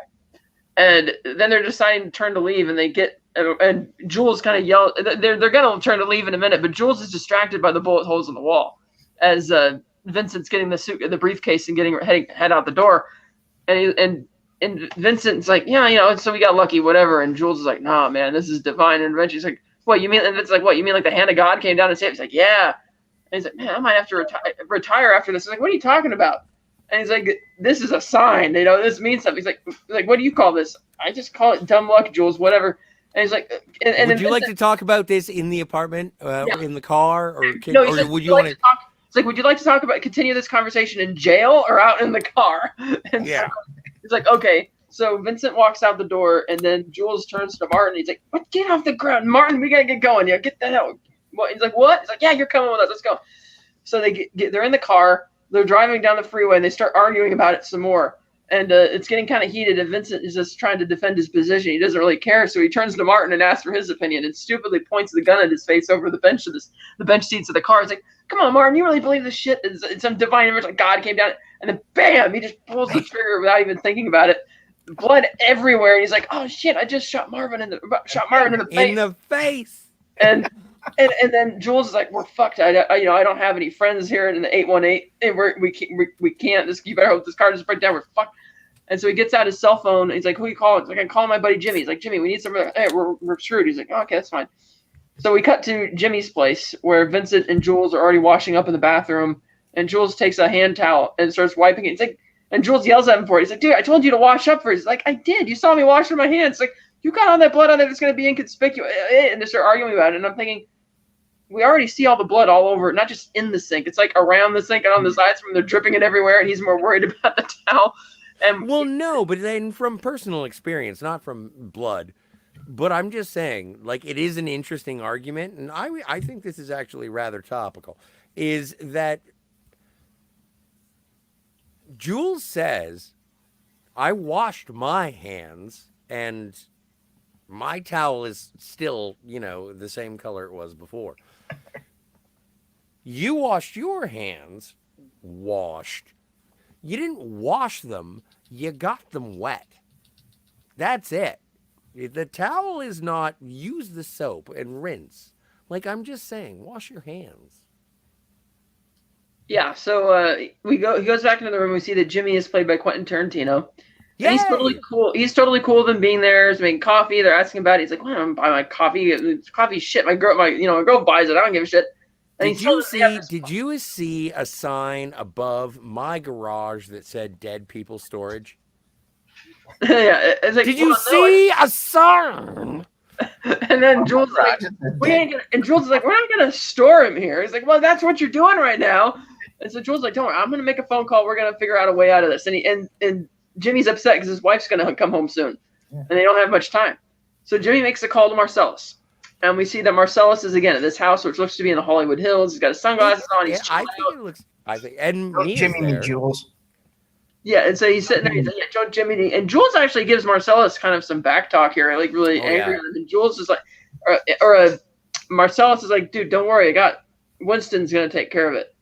And he's like, "Winston? You call him Winston?" It's like, "Hey, motherfucker, why'd you just tell me that in the first place?" That's all you had to say. Yeah, that's all you had to say. And so then we cut. You call him the wolf? We cut to the doorbell ringing, and Jimmy answers the door, and it's Harvey Keitel. He's like, "Hi, you Jimmy? Okay, yeah, I'm Winston Wolf. I solve problems." And so they bring him inside. They show him the car. He shows him their clothes, and his plane. He's like, "Jimmy, you got cleaning supplies here and stuff like that, right?" And he's like, "Yeah, okay, yeah, Mr. Wolf, just under the sink. Can you get me some coffee?" He's like, "Sure. Yes, sir, Mr. Wolf. How do you like it, sir? A lot of cream, a lot of sugar." So back inside, he's like, "Here's the plan. You two are you guys are gonna clean you're on car detail. You're gonna clean the car, spot clean, all of that, and I'm gonna make a couple calls." And as he's giving them barking these orders at everybody, as it were, Vincent's like, "You could say please," being a total dick. I actually thought that Winston was gonna turn around and shoot him for this the first time I saw this movie. Because really? Yeah. Because think about how stupid this is. They're in the worst jam they could be in. They have a brilliant fixer and cleaner coming to help them out of it. And Vincent has the nerve to be like a dick to the guy. And I'm like, and Jules gives him that look. Like, are you out of your mind? Yeah. Winston tells him as much. He's like, "Well, the reason I'm being so cross with you is because we're on a fixed schedule here." And he's like, and he then kind of patronizes him. "Can you do it pretty please with sweet sugars on top?" Yeah, no, pretty please with sugar on top. Yeah. Clean the fucking car. Yeah, so we cut to Jules and Vincent, and Jules is in the back seat cleaning up all the blood, and then Vincent's in the front seat, and Jules is kind of yelling at him still, and Vincent's like, "Hey, I subscribe to that belief that once a person apologizes for the sins, they're immediately forgiven by everyone." And Jules is like, "Damn, motherfucker, that's some bullshit right there." And then he's like, "Wait a minute. Why am I back here cleaning up the guy's brains? You're the one who did this. You should be on brain detail. Get out of the back seat and get in the front." And that is why you are on brain detail, Cat. Yeah, so then we cut back to Winston. Well, no, wait. Before you go on, there are two. This is. I don't really care so much, but this is a good one. This is a silver medalist. I'm a race car, and I'm a race car in the red, and I'm ready to blow. And the response, and that's Vincent, because he's an Elvis man. But then, when what's his name? Jules? Thank you. Jules is like, "You're a race car?" Well, I'm a mushroom cloud laying motherfucker. I am the guns of the Navarone. Why the fuck am I back here cleaning up brains? You should be on brain tea. Like, oh my God. I am a mushroom cloud laying motherfucker is one of the best phrases. I'm Oh, telling you, man, this movie has great dialogue. I love so quotable. And I love right after they're having this intense conversation, it just cuts back to Winston Wolfe, and he's sitting in one of the back rooms, and he's Yeah. little stuffed animals or whatever. He's just sipping his coffee, and Jimmy comes in to wait on him, hand and foot, and Winston makes a phone call, tell him what they're gonna do, and then finally we cut to them, and they're in the backyard, and he said, "This is what we're gonna do. First, you guys are gonna strip," and they're like, "What?" He's like, "Yeah, strip down to nothing, whatever." So he does. They do, and then he gives them soap. And he's like, "You guys know how it works in county." And he holds up the hose and he just starts spraying him with the water. And Jules is like, "Hurry up, get these brains out of my hair." And he sprays themselves off. They get dressed. And then they're kind of, and Jimmy and Winston are kind of laughing at him. And Jimmy's like, "How you look like a dork." And then Jules like, "These are your clothes, man." Motherfucker. This motherfucker. And then Winston's like, "Hey, this is what's going to happen. I'm going to drive the car. Jules, you're going to ride with me. Vincent, you're taking my Acura. We're going to go down the road to the Hollywood, in the North Hollywood. We're going to take the Hollywood Hills Road, and we're not going to get pulled over. And we're going to go to Monster Joe's garage. They're sympathetic. It's going to be fine. And there's nothing else wrong with this car. No tail, nothing. Oh, it works fine. Like, it better not be. We got the quilts covering up the car. Jimmy looks inside. He's like, "Man, you can't even tell that anything happened." He's like, "Good." Winston opens the trunk to toss something in, and we see that Martin's body is in there. And so off they go. And surprisingly, we don't have a segment of any of them having to drive here. I figured Tarantino would try and racket up the tension with the journey to Monster Joe's, but he doesn't. We just cut straight to the junkyard to see Winston walking out with Joe's daughter, as he mentioned. Second movie. He's still cultivating his balls. Mm. And so Vincent and Jules profuse. They thank Winston. Says, "Okay, I'll see you later," whatever. And Winston gets in his Acura with the girl, and and then he just peels rubber and zooms off around the corner. I'm like, this guy is awesome. Yeah. I wish he got a spin. And so that's kind of where we're going. Well, and then, and it was nice to see Julia Sweeney at Trucker Joe's. Daughter, yeah. Yeah, that was nice. Yeah, so then Vincent says, "Hey, man, you want to go to breakfast with me?" So, yeah, okay. So they go to a diner, and they're... if you have the Pulp Fiction soundtrack, you've heard the entire banter between Vince and Jules. Yes, and they're bantering there, and at one point, the camera cuts to show us Ringo and Yolanda sitting in their booth. Oh, wait, you're skipping ahead. You're skipping over some brilliant dialogue, or at least character development. So they're resting in, they're getting pancakes, they're getting muffins, and they're talking about, Vincent says, "Do you want some bacon?" "No, I don't want any bacon. I don't eat that." And it's like, "Well, are you Jewish?" "No, I just don't like filthy animals. Pigs are filthy animals." And that's what I mean in terms of, if you've heard the soundtrack, you've heard the dialogue of it. But they are basically just two guys who just got off of work. Mm-hmm. Having breakfast. And they're hanging out. But then the realization of what had occurred at work is the topic of conversation over muffins and pancakes. Mm-hmm. This is when the questions that Vincent is asking are too frightening, and Jules's answers are too scary. So, Jules has decided to walk the earth because he's seen the hand of God, and there is no way that he can turn a blind eye to such a thing. He's going to give up the life, and he's just going to be put where God puts him because he's felt the hand of God, yo. Yeah. So, with incredulity, Vincent says, "I'm going to take a shit." Goes to the bathroom. I would like to point out, every time something bad happens in this movie, it's when Vincent goes to the bathroom. That's true. So, but it was also, before you cut me off, as I was explaining, it was much earlier in this conversation that they showed you that Ringo and Yolanda are sitting at the table. Yeah.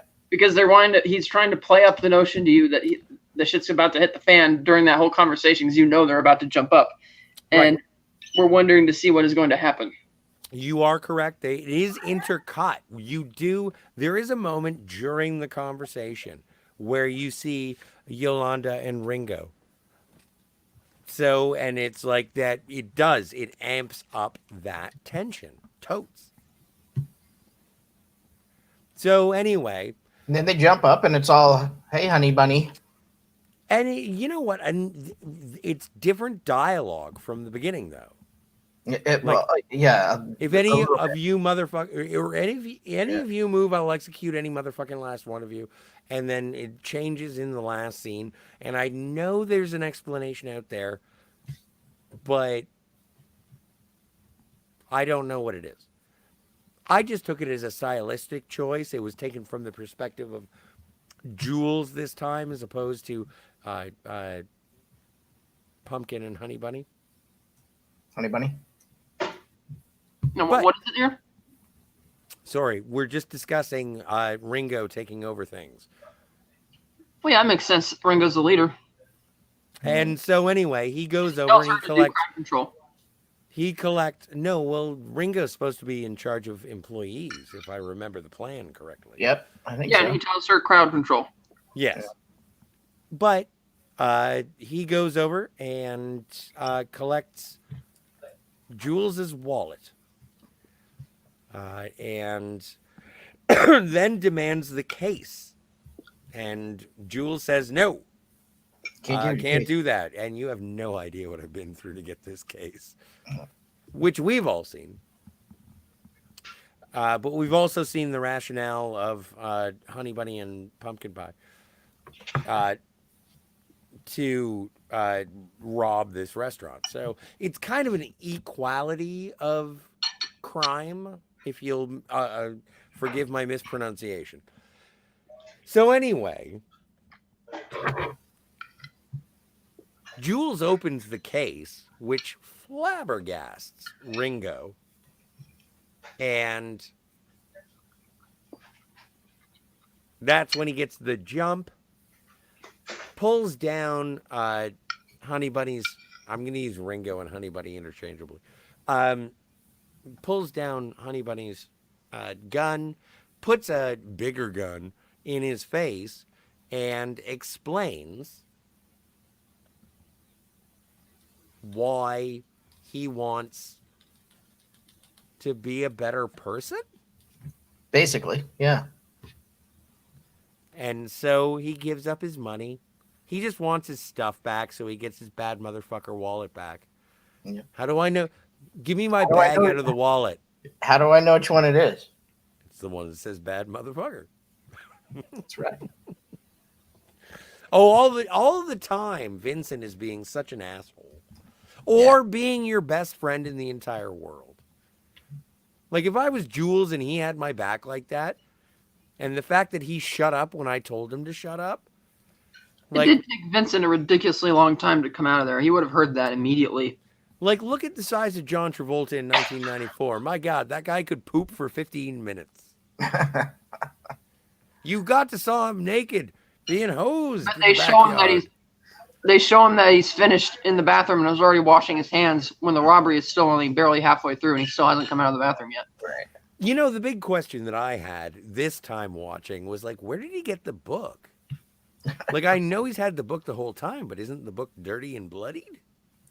Where was it when he was walking through the crime scenes? I don't know. So let's wrap. of disbelief. Take us to the end, Scotty. Well, then, Jules explains to Ringo that how he is attempting to be a better person, and he lets Ringo. And you know what? What I really appreciated about that final sort of, I don't know, moment of clarity was there's something about not letting him go, but just not killing them. I don't know. There's something about it, and it just because Vincent first Vincent wants to kill him and says, "You take a bit of that money, I'm going to shoot this girl on principle." Yeah. And Jules says, "Don't worry, no, you're not going to do that." And he says, "I'm going to let you take the $1,500 because that's me buying my life." You know what, I think talking about the scene, I think I'm just reacting to the performance of Samuel L. Jackson, and I just really like the way like people bitch about eyebrow acting, but there's something about just intensity that involves eyebrows, and it's like, but I'm trying real hard, Ringo, to be the shepherd, Tried and real the way hard. that he, like the way that he pulls it off, it's just so fucking good. And then Vincent comes over and says, "We should probably get going." And Jules says, "That's a good idea." And that's when Bustin' Surfboards Well, Vincent plays. also, after hearing Jules's description of his new lifestyle, accused that he would just be a bum. Yeah, I've heard that before. But that's true. That's what he's saying.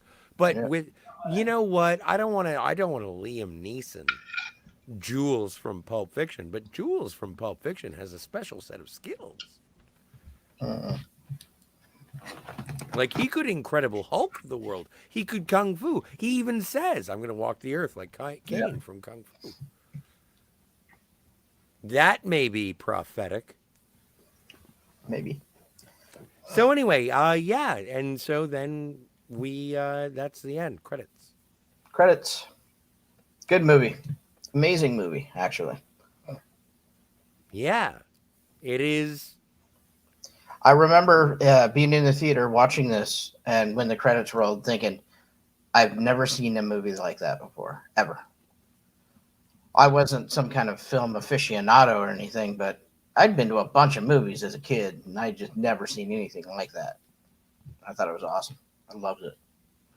But I had already seen Reservoir Dogs, too, so I kind of knew what I was kind of in for with what I thought I was going to be in for with a Quentin Tarantino movie, and he did not disappoint. Well, and I think that I was confused the first time I saw it, and I thought it was hype, as I've mentioned. Mhm. And I think it was after the fact that I was like, oh, I have to figure out where the checkers go.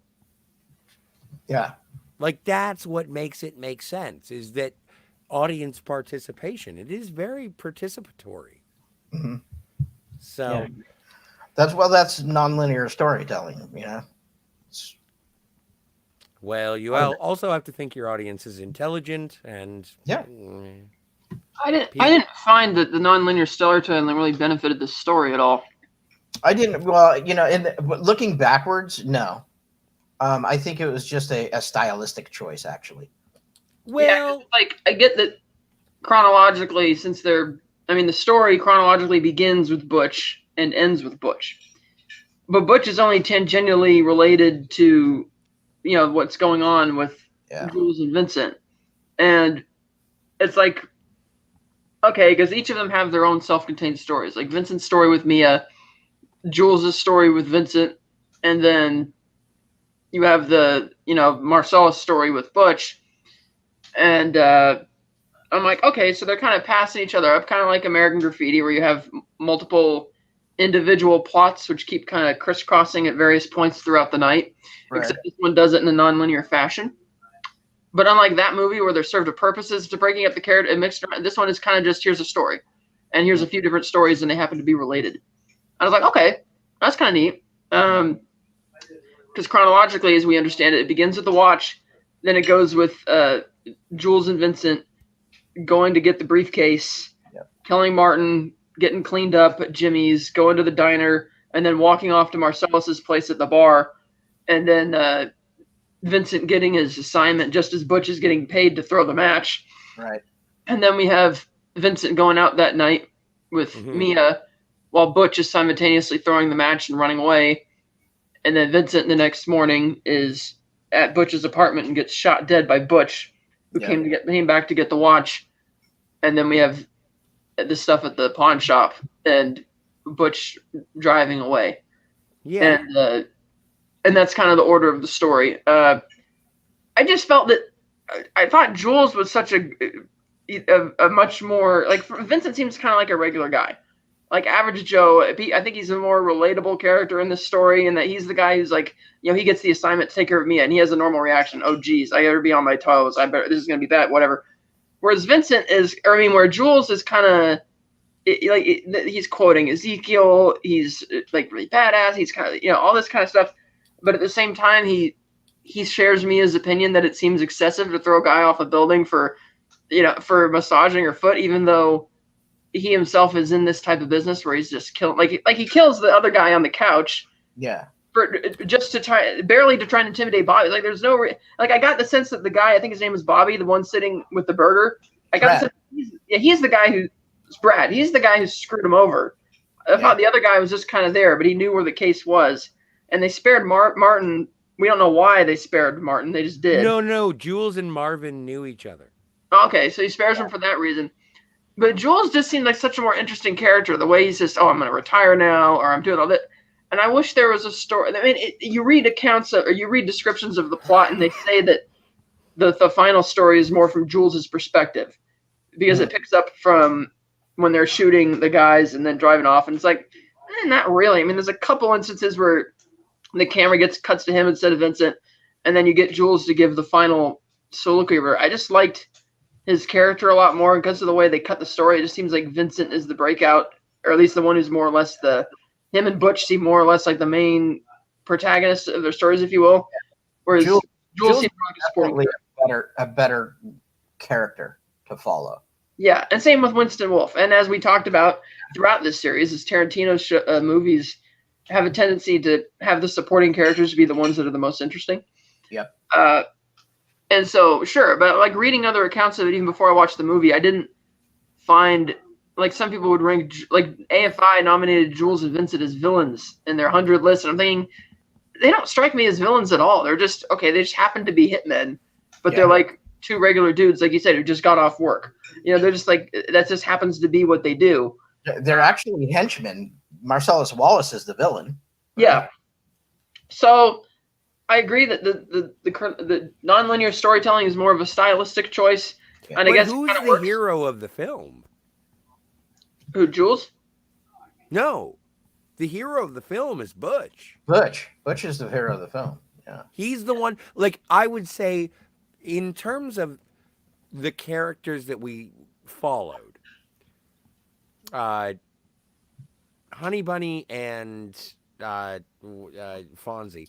Ringo and Yolanda. Yeah. Ringo and Yolanda, they were spared. I think that Vincent was, hung by his own petard based on his pursuit of vice, and even knowing the consequences of giving a foot massage to Mia Wallace. You want to go in a twist contest? You were a reckless man. And then you had to spare her life.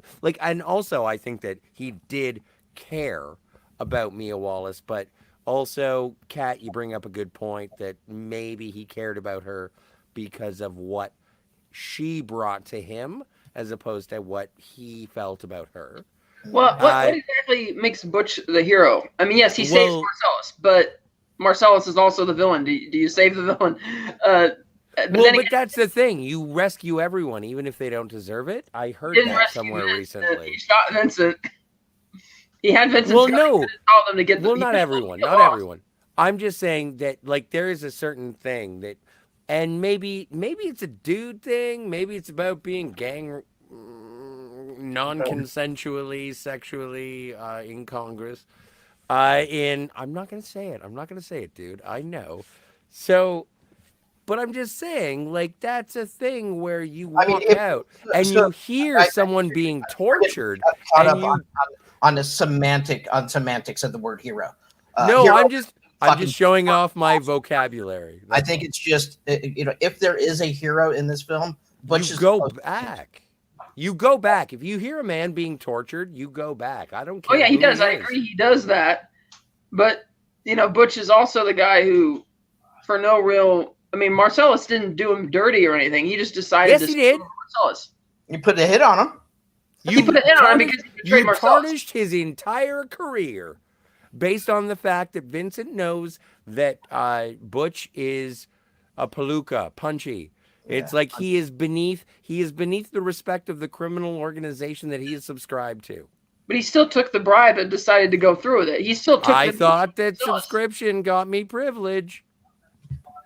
he also took the meeting. He didn't have to take the meeting. He took the meeting and he took the bribe and he decided to screw him over. So it's like, Yeah, but and he didn't that say was anything. between him and Marcellus. Yeah, It wasn't between yep. Vincent. Right, but that's what I'm saying is that he's the one who provoked the wrath of Marcellus and his goons by deciding to take the bribe and screw him over. That He wasn't. didn't want. I don't think he wanted to screw him over. I think he even says it in the phone booth to Scotty. I think he says, "Once I knew the fix was in." Yeah. Then don't take the meeting. It's like, why'd you take the meeting? Well, no. You For the don't money. refuse those kind of meetings. It's a yeah, no, You it's know, all about. Bring up to Marcellus, hey, if I take this bet, what's going to happen to my reputation as a prize fighter. I mean, he gave him a fat wad of cash, but it didn't look that fat, Yeah, true. So I don't know. So there's that, and then because I would argue that Vincent and Butch are kind of the two protagonists of the story. I would say no, and I think that Jules and Butch gets out of the situation, and I think still maintains a certain level of virtue considering the misanthropy that we're in the middle of. And I think that Jules is the one who is the most virtuous because he elevates himself out of it.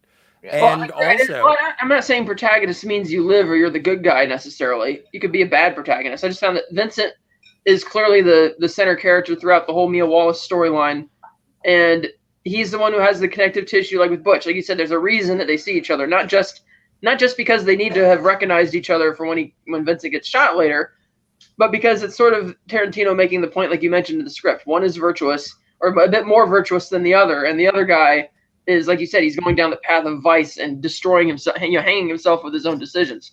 And so, in that way, I would say that that Vincent is a bit of a protagonist as well as Butch. They just have different outcomes. well, it's getting to be that time of the hour. Not yet, because you said something about chronology. Because I was mentioning that why is Marcellus walking down the street like 2 blocks, 3 blocks yes. away? I forgot. So based None on of this forgot. sorry, You forgot? no, I still have it. Oh, good. Okay, I thought you meant you forgot, as in you don't remember the logic. No, I said I forgot that you would ask the question. No, I actually know this. Good. Thank you from time to time. So anyway, so in terms of the chronology, once Vincent is taking Mia out, right? That's the last time that he sees Jules. Like when they're dressed as dorks, that's before he goes out with Mia. When you see him afterwards, he's with the guy behind the bar with, you want a pack of red apples? Yeah. Uh-huh. With Bruce Willis, Butch. And so that's why Paul Calderon is with John Travolta at the night of the punch fight. Then after that, when they are looking for Butch, the reason that Vincent is at Butch's apartment, it was actually Marcellus Wallace who was going out to get donuts and coffee. That's how good of friends they are. So when Marcellus Wallace was walking across the fucking crosswalk, that was him going back the pedestrian way to... Because he's walking in the wrong direction. That's the thing. No, he's not. Yeah, he is. Here's why. So at the beginning of that scene, when he goes to... here's why. I'll tell you, when Butch is first going to the apartment, he parks the car. The car is facing towards the left of the screen. He gets out, walks behind the building, across the vacant lot, over the fence, goes into the apartment, kills Vincent, comes back across in the same direction. He gets in the car, he drives back in, spins back around, and we see Marcellus walking in the opposite direction, isn't he? No. If there are no follow-up questions, I'm just going to say no. I don't know. I thought that was... It was a thing that I read. It was a thing that I believe. It's my headcanon. I think that Marcellus Wallace was with Vincent at Butch's apartment. Yeah, I'm pretty sure. Waiting for him to kill the fuck out of him. And Vincent being a moron, leaving his gun on the counter with nobody in there to watch it.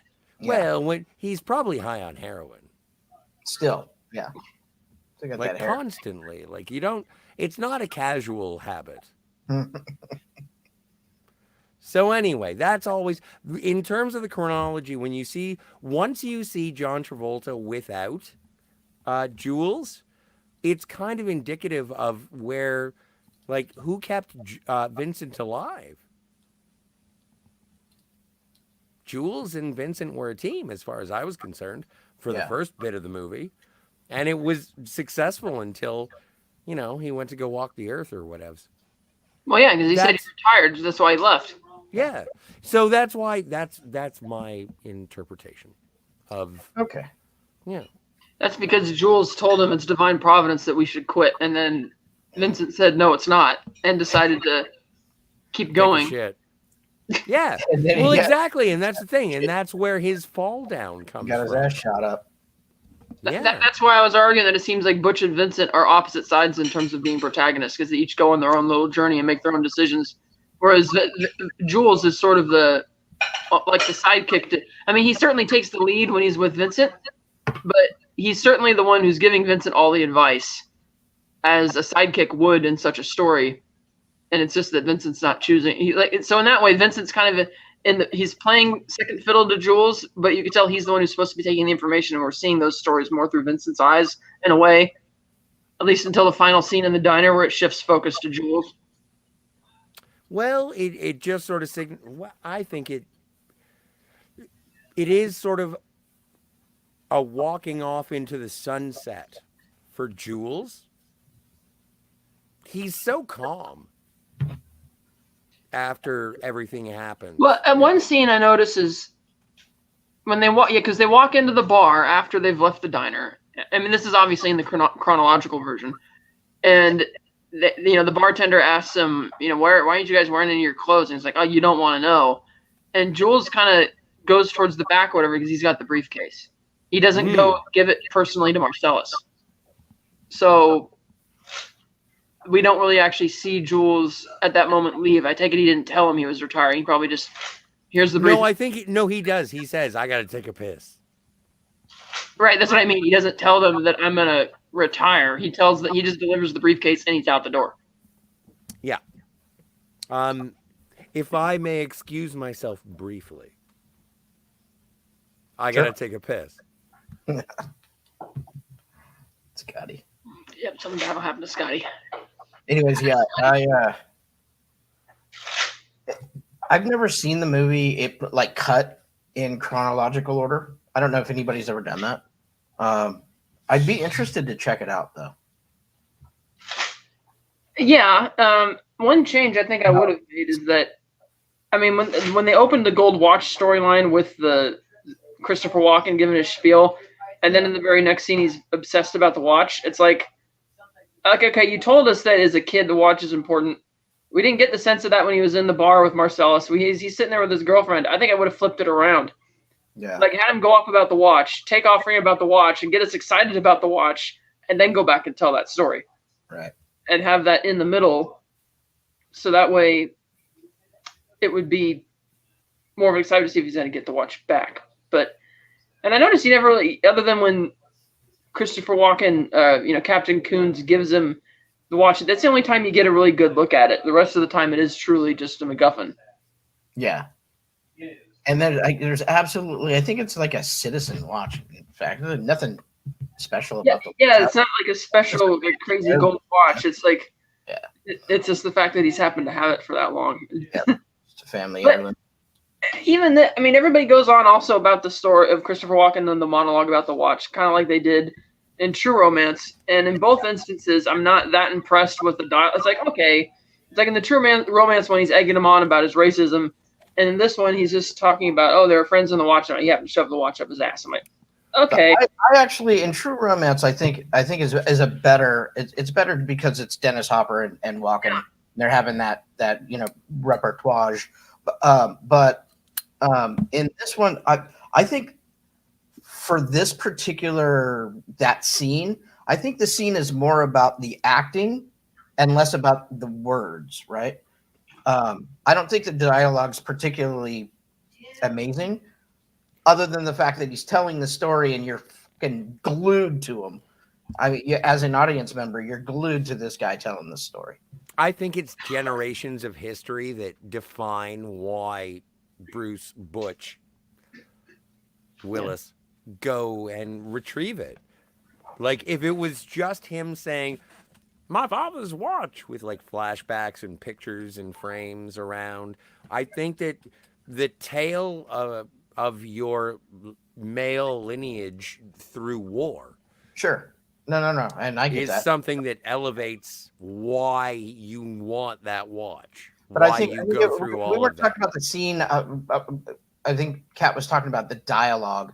And I thought it was think brilliant storytelling. it's less about the dialogue and kind of more about the performance, but I could be wrong. We're an hour 45, guys. Let's wrap this up and get to the comments, huh? Do we have a chat? Have people We do been have a watching? ton, like 76. Trombones. So what are we gonna do? Who wants to go first with the rating? You, Scotty. 10. I'll give it. I'll give it 8.5. Oh, 8.5 wow. bullets. Heavens. And it's a 9 bullets for me, for sure. Okay. Oh, by the way, we have to. You know what? All right. So 10, 8.5, and 9. Perfect. Awesome, great movie. Yeah, and I was saying, I don't know if you were here, Kat. I was just saying it just so influenced a generation of movies. Oh yeah, everybody, yeah, we know that one for sure. I remember everybody talked about that being the big movie, especially when in high school and everything. When I first saw it, and I was like, at the time, I was kind of like, yeah, okay, and then watching it now, it's a lot better. It's without the hype. It's just assess it for what it is. Anyway, let's go to the chat. I'm not as, because I'm desensitized to a lot of this type, because we've seen so many other movies like that it's, yeah. Well, first off, the Hop Cinema Gulp says, "Hi, fellas, no Cat today. There was a system reboot, and there she is." Cinema Gulp says he does have a nickname. It's Pumpkin, as Scotty says. Yeah, no, but I was all over the place. Thank you, Cinema Gulp. Melvin Deeply doesn't seem very smart to rob a restaurant. There must be easier places with less people and a better payday. Well, Melvin Deeply. I have heard of people doing that though, going on armed restaurant robberies. It's a thing, just not as often. Follows up with, what do they call a pound puppy in France? I have no idea. A kilogram chien. Melvin Deeply, they spelled Marcellus funny without the C. I don't know. Maybe it's regional. Hey, Jill. I haven't seen this movie, but it's Tarantino. I will love it even if I know what happens. Yeah, absolutely. It's kind of really about good to watch. it's kind of about the experience. Yeah. Like, it's so. Oh, okay, all right. Pulp Fiction. What did you think we said? Thank you for watching, Jill. I've seen this movie hundreds of times, Jill says. Okay, maybe dozens. All right, maybe 2. Jill continues, there's no way that milkshake was that good. $5, though. Right? Yeah. I don't know, man. I've had some good milkshakes out here. Cinema Gulp says, the Arnold statue in Planet Hollywood, Singapore is just scary. Yeah, I can imagine. And Gulp continues, loves Stoltz in this movie. He also worked with Roger Avery in Killing Zoe. And that's interesting. Me too. I would love to see Killing Zoe. I've never seen it yet. Kat, have you ever seen Killing Zoe? I loved Eric Stoltz in this movie. I thought he was awesome. But then again, Eric Stoltz is awesome in just about everything he's been in. So. Well, not Back to the Future, according to the producers. But he was good in Mask. I don't know. I don't recognize people. And he was good in The Prophecy. So I haven't seen any Christopher Walken movies. Jill says, I learned somewhere that they had filmed that backwards. I don't know in terms of the production schedule. Yeah, I don't know either.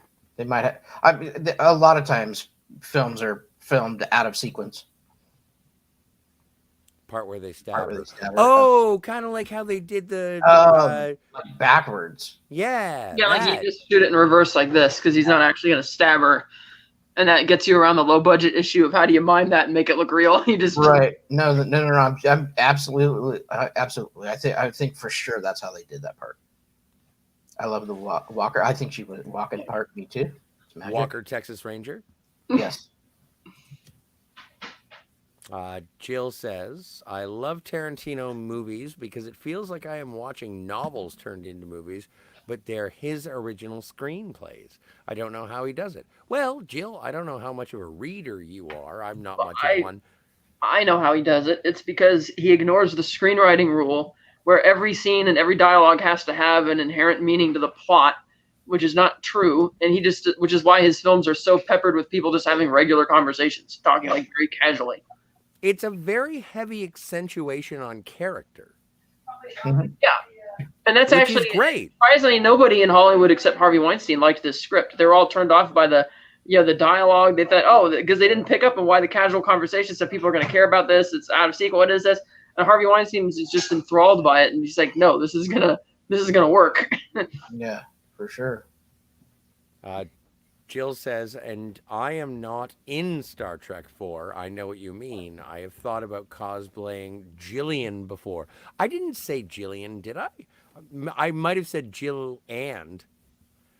But no, I didn't. Dr. Taylor, hush your face. Steve, I can't continue on if I tell Jill to hush her face. You have to talk now. What? Well, no, can you read this one? Yeah, in Tarantino movies, bathrooms are often connected to violence. That's correct. True.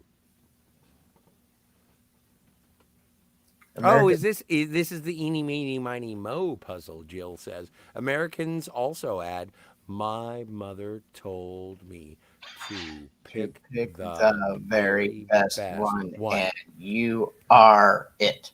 Which ends up being the same person that you said the word "my" to start it, so it's kind of inconsequential. Kids are dumb. Cinema Gulp says they didn't have blueberry. I had to get buttermilk. Are you hurt? Are we in danger? Fabian is such an adorable woman. I want a pot. What? You looked at yourself in the mirror and you wanted some pot? No, I want a pot belly. Adorable. Captain Time Lord Spock is in the chat, so how about that dialogue mismatch on the bookend scene? And I haven't, like as I mentioned during the sort of walkthrough, like it's a video game. He is right. There is a mismatch in the dialogue between Ringo and Yolanda in how what they're saying right before they leap up to Robert versus before. So that was kind of interesting. Maybe they just used it. On that just for a minute. Yeah, I guess they just didn't. Maybe he wanted to. I can't. Was it even the same camera angle at first? I think the exact same. Maybe not. Or they just. I think it's a different angle. Yeah. Yeah, it's a different angle, a different take. So that's surprising. Pulp Fiction is an unreliable narrator to itself. Yeah. Stop hitting yourself. And Jill says ahoy, or hi, to the captain as well. Yay, Tarantino scene is coming up. Oh, no, you guys are still way back. Okay, so yeah, no, Jim is fucking awesome. Kat, you want to take Cap? He says it's because of that scene that I'm no longer polite, especially when doing favors. I'm not sure what scene you're talking about. Maybe you're talking about that same scene where they mismatched the dialogue. I don't know how that translates to you no longer being polite, though. And Jill says, no, I haven't heard Pulp Fiction soundtrack for that dialogue. I will now. Thanks for the tip. Oh, no, it's really good. It's available on, wherever you get music. And Jill says, I found it here on YouTube. Exactly. That's where you get music. So I have something to listen to. Fantastic. I wouldn't use it as an ASMR. You'll be very anxious in the morning.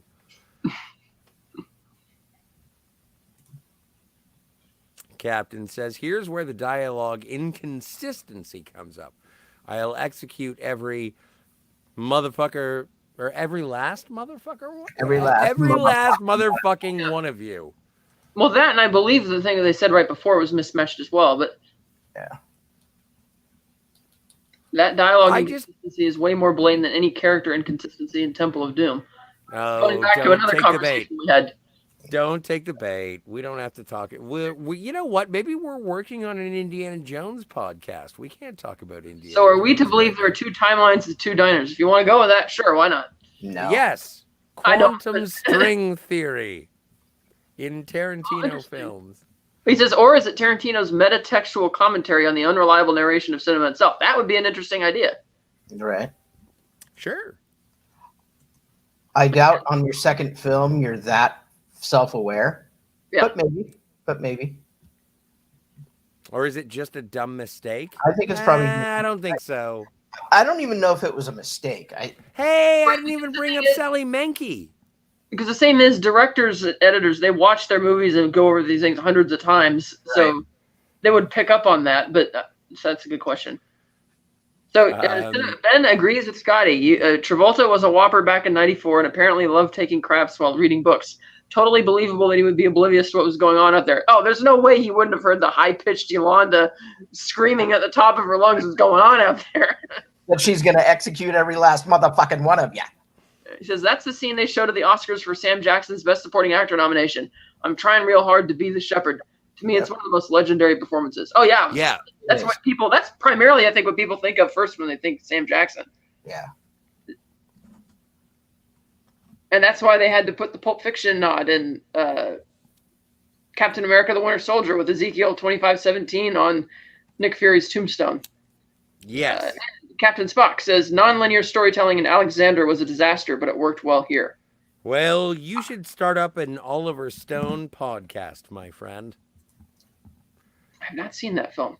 Needless to say, the moment this show is over, I'll be doing my own Pulp Fiction. Okay.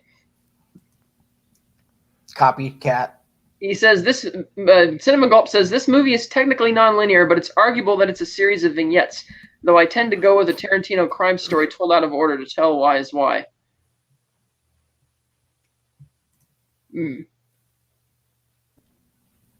It's part of the. It's part of the. It's part of the reason why I wanted to start with, 4 Rooms. Is because even though it wasn't different directors and everything like that, I wanted it to be sort of a common story that wasn't narratively consistent until you get to the end. Now, obviously, Pulp Fiction is better than 4 Rooms, but I like the disjointed nature of 4 Rooms. And also, if we had started with Pulp Fiction, no one would have watched past then. Right. So, no, I'm really excited to talk to you guys, and especially the chat. It's definitely more than a stylist flourish here. It's functional to the plot. I don't think it's functional to the plot. So I disagree. No. I disagree too. I think if you wanted to shoot this in chronological order and not, or in a linear fashion and instead of nonlinear, I think it still would have worked. Because the story is the story. Yeah, because one could argue that chronologically you're seeing Vincent's whole story and you're seeing how Butch's whole story, and you see the parallels where they had crucial decisions to make. Right. And the decisions that they made with plus you'd have the Ezekiel 25:17 speech in the diner as the big moment that Vincent has to turn his life around, and how he decides not to and decides to go take out Mia and continue down that path, and separate things just go from bad to worse throughout the night and into the next morning. Whereas with Butch, you see him in a similar fashion making decisions for himself, bad decisions or whatever, but it pays off because he ends up doing the right thing. I mean, one could argue he could have taken the gun down there or whatever and killed Marcellus as well and just left, but he doesn't. He lets him go. Well, and you are absolutely correct, Kat. Like, if you were to play this movie in chronological order, at the end of the movie, Butch and Fabian They ride Yes, off into the I sunset. don't see that the non-linear storytelling is functional to the plot, so I think we just disagree on that. I'm fine with it. I like it. So Cinema Cinema Gulp Gulp says says, oh, he remembers in the theater thinking that Brett in the hotel was the guy from Parker Lewis Can't Lose, but it wasn't. no, that was Corin Corin Nemec? Nemec. Yeah, Steve gets it. I love Corin Nemec. Big fan. No, that was Jennifer Aniston. No, Jennifer Aniston played Ferris Bueller's sister in the sitcom. Cinema Cinema Gulp Gulp says says, Harvey sorry. Keitel has said that playing Wolf was one of his all-time most fun roles playing a film. It looks like a really fun role Yeah, to it play. looks like a fun role. Do you like Oak? I have Oak. Is that supposed to? He's not supposed. Now, is that the same character he played in Reservoir Dogs? No, Was that wasn't his real name? no.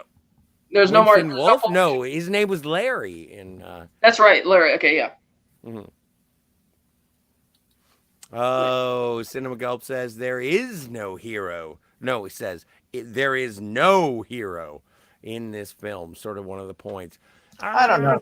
I don't know if I agree with that. Moral ambiguity is one of the cornerstones of Pulp Fiction. I don't know if you recognize that fact. It's sorry, Ben. I don't mean to be condescending. It's just one of the things that I am. But it's called Pulp Fiction. But I could be wrong. Never. Steve? Jill says he actually did mention that, Captain. You must have missed it. He said it might be. She's actually. I skipped over this. Captain was complaining that we weren't spending enough time on the inconsistency in the dialogue. Obviously, that's a sore spot for him. So I like the stylistic flourishes. Might have been both scenes from different perspectives, different memories, perhaps. Because one is Jules' version of the story, the other is, I mean, the opening scene is basically a third person. It's like neither Ringo or Yolanda's perspective. It's just us watching them. Whereas in the end of the movie, it's more from Jules' perspective. Right. So perhaps that's another way you could look at it. I've seen other movies do this, where they revisit certain scenes from certain angles and they shorten it. They'll show you the full-length version, kind of like a commercial. You see the long version of the commercial when it first goes on air, and then they just play the abridged version forever after. I like the long versions better. Cinema Gulp says he definitely was at Butch's place with Vincent. I figured that was a given. Okay. Yeah, I didn't see any sign that he was there. I didn't think he was there in the apartment, but okay. But I will grant you, it's kind of weird that Marcellus Wallace was going to get Vincent. Well, that's the part what kind of threw me off. I'm like, if he's going to wait for him, he's not going to leave and just... Because if you're Marcellus, you think, okay, this guy screwed me, meaning he's not an idiot. He's still smart enough to try and get out of town, meaning he's probably going to show up to the house sooner rather than later if he's coming back. And so I just didn't think that he'd be going out for coffee, or maybe he'd be sending Vincent out for coffee because... Marcellus. Well, no, but it's a big assumption about the hug. Like, it's weird. You don't see Marcellus Wallace do anything emotional with anyone else except for Vincent Vega. Yeah. Aside from the violent murder for being non-coitally whatever. Captain says, well, apparently the entire movie is now an unreliable narration, so maybe none of it happened. Well, I hate to be the bearer of bad news, my dude, but it's all fiction. It's pulp fiction. It's Pulp Fiction. Scotty's interpretation is spot on of this entire film. He gets it, yo. Yay! Gulp likes me. So does Stephen Catt, or else they would have fucking muted me ages ago. Thank you, Cinema Gulp. Let's see where we go from here. Let's see. This film is 10 gulps. 10 gulps. Good for you. Yeah, I like it. It's not my favorite, but it's pretty far up there. It's almost one of those movies that is so defined by like it is one of those movies that is in cinema. You cannot ignore it as being part of the film palette. Like it is there. Back in high school, he and John wrote a script called A Hitman's Destiny. It's clearly a Pulp Fiction ripoff, but that's just what we did back in the early 90s. I'm sure a lot of people were doing that back then. Yep. Killing Zoe says Kin Balam. Kin Balam, thank you. I guess. I don't know. I don't like your avatar. Okay, he says Killing Zoe now has a side quill as well. Well, good for Roger Avery. I guess like a spinoff, maybe. Anyway, Kin Balam, I apologize for judging your book by its cover. Yeah, don't scare off new viewers, Scotty. I know, I was wrong. I apologized. You're very stylish. Kin Balam continues, at Cinema Gulp, I have one of those scripts sitting in my own film school refuse pile. Polish it up. And going on, question to the community, unrelated to Pulp Fiction. Oh, this is where shit's gonna get real. I'm trying to remember the name of this movie about a murder that gets projected onto the wall of the neighboring building or floor. Was it 8mm starring Nicolas Cage? Could be. It's been a while since I owned that movie, too. It's been a while since I've seen that movie. Catherine.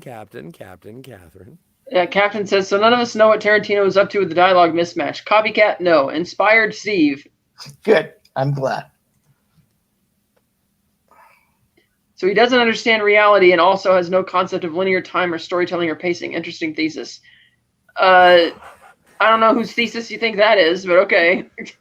You didn't get it here. Yeah, you didn't get that thesis from any of us. Well, apparently I get it. Right. Super sticker. Hey, Hey, $3. That is the biggest tip we've ever had on this channel. Yay! Thanks, Jill. Jill, we are That's going to pay so much of that to YouTube.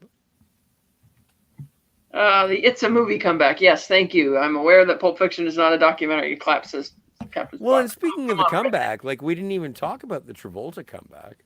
Don't call it a comeback. He's been here for years. It's precisely why movies have no business filming stuff that never happened, because it's fiction. Well, but that's What? Cat. They have no business filming stuff that didn't happen, because that is fiction. Well, it's What? all movies are fiction, even if it's based on a true story. It's still a fictional retelling of that story. There's something about Singing in the Rain that I remember with Gene Kelly, and they were talking about how, like, some idiot was saying that it was like watching a movie is just like seeing reality on screen. And Gene Kelly said, that is the dumbest thing I have ever heard in my entire life. Every puddle was filled with the perfect amount of water to make the perfect amount of splash so that I could film exactly what I wanted to see on camera. I was taking pictures. I was making motion. The entire thing was a fiction. None of it meant anything. It was intended to entertain.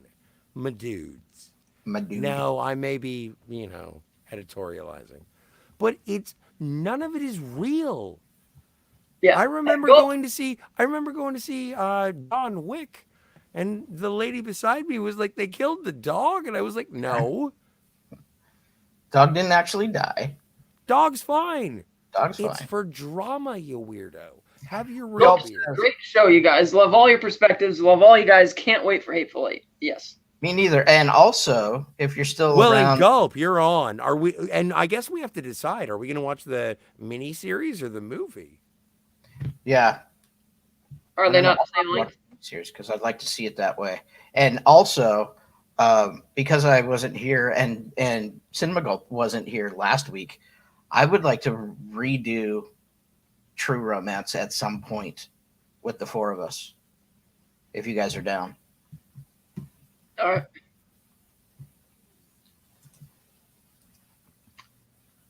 Captain says, really, my forthcoming book on movies starts with the essay, "It's a movie," because of ignorant comments like that. Well, for people who like books, I would recommend Steve Foley's book. The Fallen.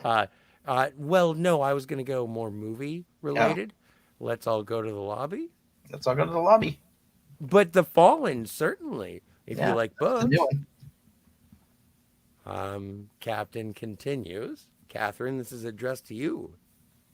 Misunderstood what he meant with initially tragic results, hence your book. Whatever. I don't know what exactly you're talking about. All right. It is kind of funny, really, though. He assures us. Not really, because you're basically saying that we already went over the different possibilities as to why it's mismatched. Either it was a dumb mistake, it was remembering different perspectives, or they just did it. You're going to have to ask Tarantino. Oh, and by the way, in interviews, Tarantino infers that he knows exactly what's in the briefcase. He just chooses not to tell anybody. Right. Great. And he said he loves the fan theory about it being Marcellus' soul, but he refuses to confirm it. Great. The only thing about the case that I found really, really interesting is that there are 2 instances of seeing that color on screen. The first one, actually 3. First one, they open it, and it's that At the apartment. golden glow. And then when they kill Brett, that golden glow does escape again, making me think that it might be actually just the general sense of soul.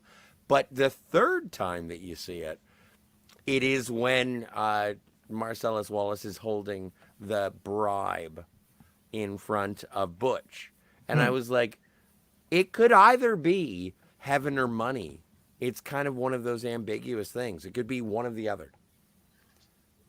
In my stupid opinion. I don't know which, and I'm happy not to know. I just know that it's beautiful, and I can't believe that that is what it is. Are we happy? Yeah, we are. It is just treasure. It's just treasure. It's the Maltese Falcon.